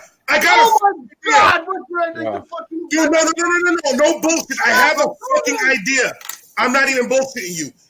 Legind, Larry, Traumatos. We need another one. No, not you. Fuck you then. Not you. You just said you had a lot of shit to do. I used to write music. All right, then thanks. All right, listen, shut up. The four of you, get on Coast Contra's beat from the last freestyle they did. And the four of you do a remix to that beat. I will react to the fuck out of that. I'll do a Coast Contra fucking beat. I'll jump on it. Dude, that's like they're boom bappy. They're right in my lane. They're that's my lane. If y'all do a remix to that, oh my God. Yo, somebody, Nico, tell Larry and Trauma to get into the chat right now. We need to have a network meeting. We need to have a meeting. Facts. Because that would be so fucking dope. The four of you on a track like that. Nah, man. Yeah, I should be your manager. It's all good. I only charge 10%. I got you, bro. I got you. I'm gonna send the contract over right now. Email it's in your email already, bro. Let's go. Let's get this, bro. Let's get it. I'm gonna have to go print a shitload of copies off my phone.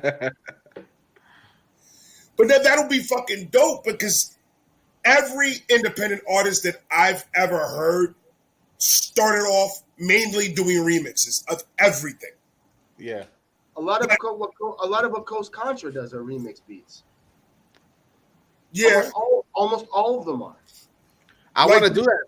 But the thing about, okay, let me tell you the thing about remix beats. Why I haven't done it yet. I've done it here and there. I wanna finish this project, right? I want to finish this project because once this project's done, I have a whole body of work and music videos I could release, and then that's out. I really don't have to hit the studio again for literally a fucking year if I wanted to, and just push remix. You know what I'm saying? Which I'm not gonna do that. I'm still gonna push music, but I push this album out right now. All I have to do is worry about visuals. That's it. Visuals, promo, and engaging. The stress of creating this fucking album is officially gone.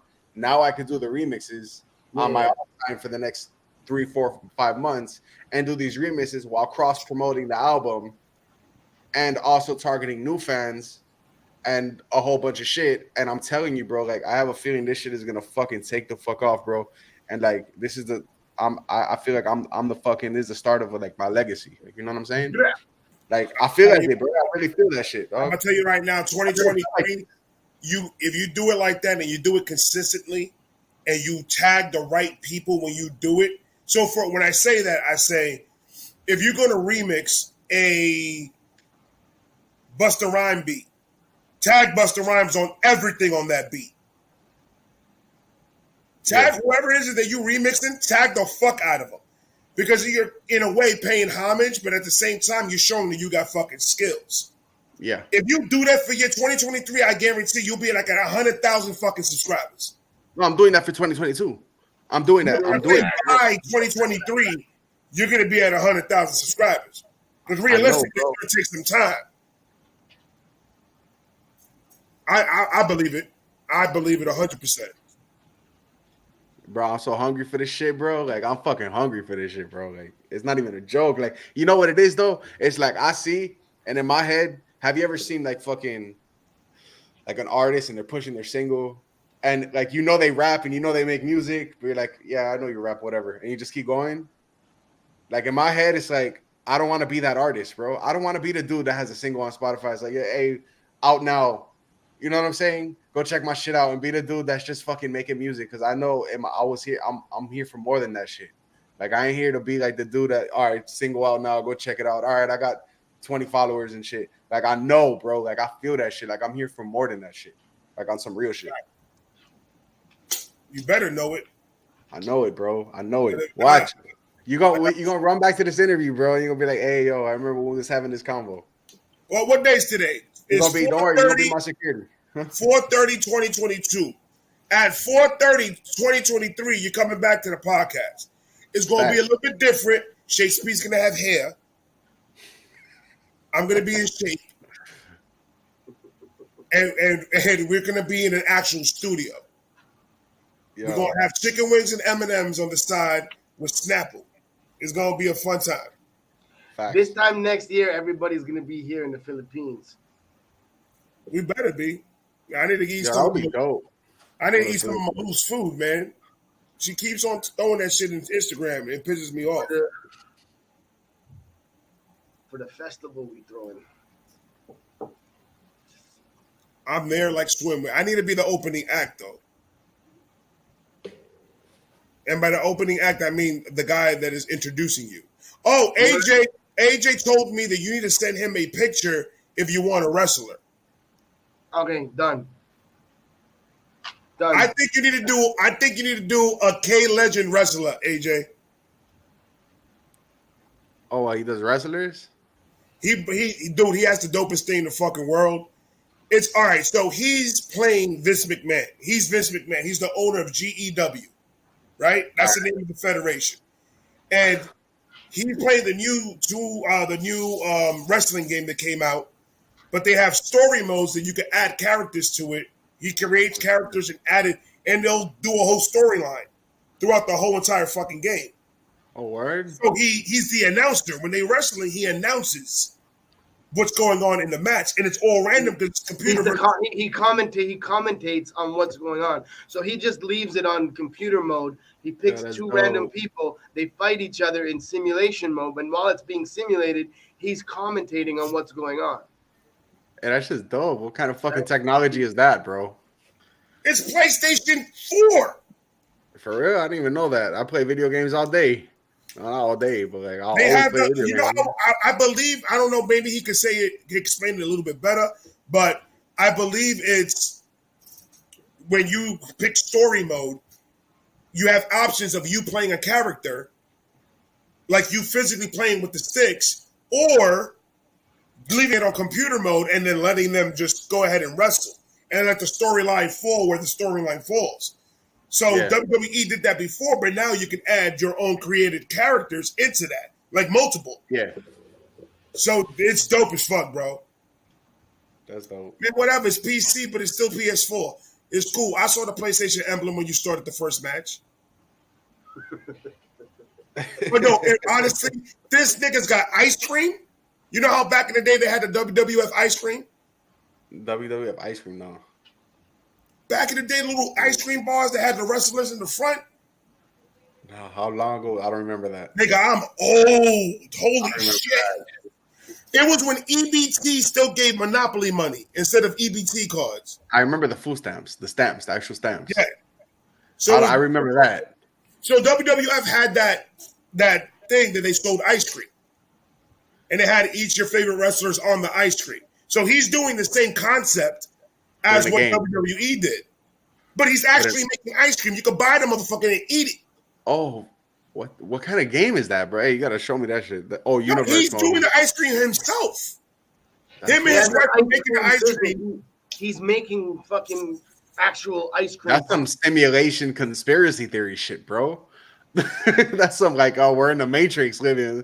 Like, are we NPCs right now? Bro? All it is that he's making a federation that he's playing Vince McMahon as owner of GEW as himself, as a human. He's not a character. It's actually him on the screen. And him and his wife like make ice cream. They make title belts, like actual belts that you can hold. Yeah. And you're the winner. And dude, it is the dopest fucking thing in the world, bro. Yeah, that sounds lit, though. I got a wrestler. I lost a couple of times, but I fucked some nigga up the other day, so I'm good. It looks just like me. Except less fat. Oh, shit. But yeah, you need to check that shit out. That shit is fucking dope as hell. You be playing PlayStation 2, bro? I'm an Xbox guy. Oh, you play Xbox? I have PS5. Oh, excuse the fuck out of me. It was sold out at Walmart, brother. Hey, I got that shit first day it dropped. That must have been crazy. That was crazy. I didn't get it the first. I ordered it the first day. Oh, you lazy ass nigga! You over here? Go fight for it, man. I got that shit online by accident. No. It wasn't even supposed to be in my cart, and I just checked out and said, "All right, what's the address?" I'm like, "Bet." We got 2 of them, bro, the same day. You got 2 of them? 2 of them, yeah. My girl got one. I got one. Did you sell one yet? You could like double your fucking money off that shit. Nah, because she plays. I have mine too. Oh, how did that work? Like she plays in one room, you play in the other? Yeah. It's dope. Yeah, she plays. Well, she hasn't played it. I haven't played in a minute. I haven't played in like literally almost a year probably because I've been focusing on this music. Right, shit. right. I'm trying to play video games and shit. But I did play. I played for about 2-3 hours with the homie Trauma. Like a few days ago, I played. He's like, "Yo, get on GTA." I'm like, "All right, bet, let's go. I got you." Just because you asked me, bro. And I played one. I haven't touched it since. That's dope. Yeah, GTA is different. That game is different. Yeah, that's just. I'm old school. I'll just play NHL all fucking day long. I'll just play NHL and NBA all day long. If anybody wants to smoke, Call of Duty. Xbox, Call of Duty. If anybody wants to smoke and's got an Xbox, I'll get on Madden tomorrow. Madden. R.I.P. Madden. I'm good at Mortal Kombat, bro. Mortal Kombat's my shit. You got the new one, 10? 11. 11. Yeah, I I got can get guys in that. All I need is one guy. All I need is one girl. I got you. Dude, I got all I running need. it. With Raiden, I will destroy anybody. I got you, bro. We running it. Nigga, We running it. I don't got a PS4. My son's got it. He doesn't let me use it. It's crossplay, bro. Don't worry about it. Okay, we got it. We running that. I ain't scared of nothing. Give it about a week and a half though, because I haven't played in about a month. So I haven't played in about a year, though. I got you. I'm gonna go practice my moves one more time. Bet. The way I see it, if I could beat my son, I got you. All right. Because he whooped the last time we played, that boy whooped me so bad I put the sticks down and retired. Oh shit, like that, bro. That boy disappointed me of being a man. I didn't even want to say I'm his father no more. Oh fuck. That was an ass whooping for real. Dude, Bro. he had his full green bar. Perfect. Flawless victory. Flawless Whooped victory. my ass bad. I was like, nah, man, fuck that, man. Go to school. How about that? Get an education. I turned into like an old black man. These video games ain't gonna take you anywhere. Like, you think you gonna make money off of this shit? You ain't making nothing. You grounded. I was pissed. I was about to take his cell phone, throw it out the window. I was about to do some stupid shit. Fuck. We've been doing this for almost 2.5 hours, and guess what? I gotta get to work. All right. Hey, I man, gotta wake up early in about 5 hours. My man K, I appreciate you coming through and giving us some of your time, bro. You are the shit. I'm gonna get at you, and then we gonna set this up because I am going live Friday, and I'm gonna be reacting to your music. So you're the new guest on my Vibe Live reactions. Oh wait, what time you going on Friday? What time would it be? 9:30. Oh shit, I have a show at that time. You can watch it over. Yeah, I can watch it over. I'm gonna post it on YouTube, so you can watch it over. Okay, for sure. But I'm definitely gonna get at you so you can give me the 2 tracks that you chose that I could play, the upcoming ones. Yeah, bet. And then I'll let your fans go pick up the rest, and then we'll have a blast. Hell yeah, man. Hey, for sure, bro. Wish I could be there, bro. Yeah, you just watch it, comment, I'm gonna watch subscribe, it. I'm gonna watch like, it. Of course, bro. Always do. all Always that. like all your Do all videos, that. bro. Do all that. But I appreciate you coming through. I know you're a busy man. Now get back to the studio and write some shit. Facts, bro. That's all Don't it is. stop. Guys, thank you everybody for coming through and spending some time with us with my man K motherfucking Legind, my man Shakey, and we are fucking out of here. Talk to you guys later. Peace. Peace.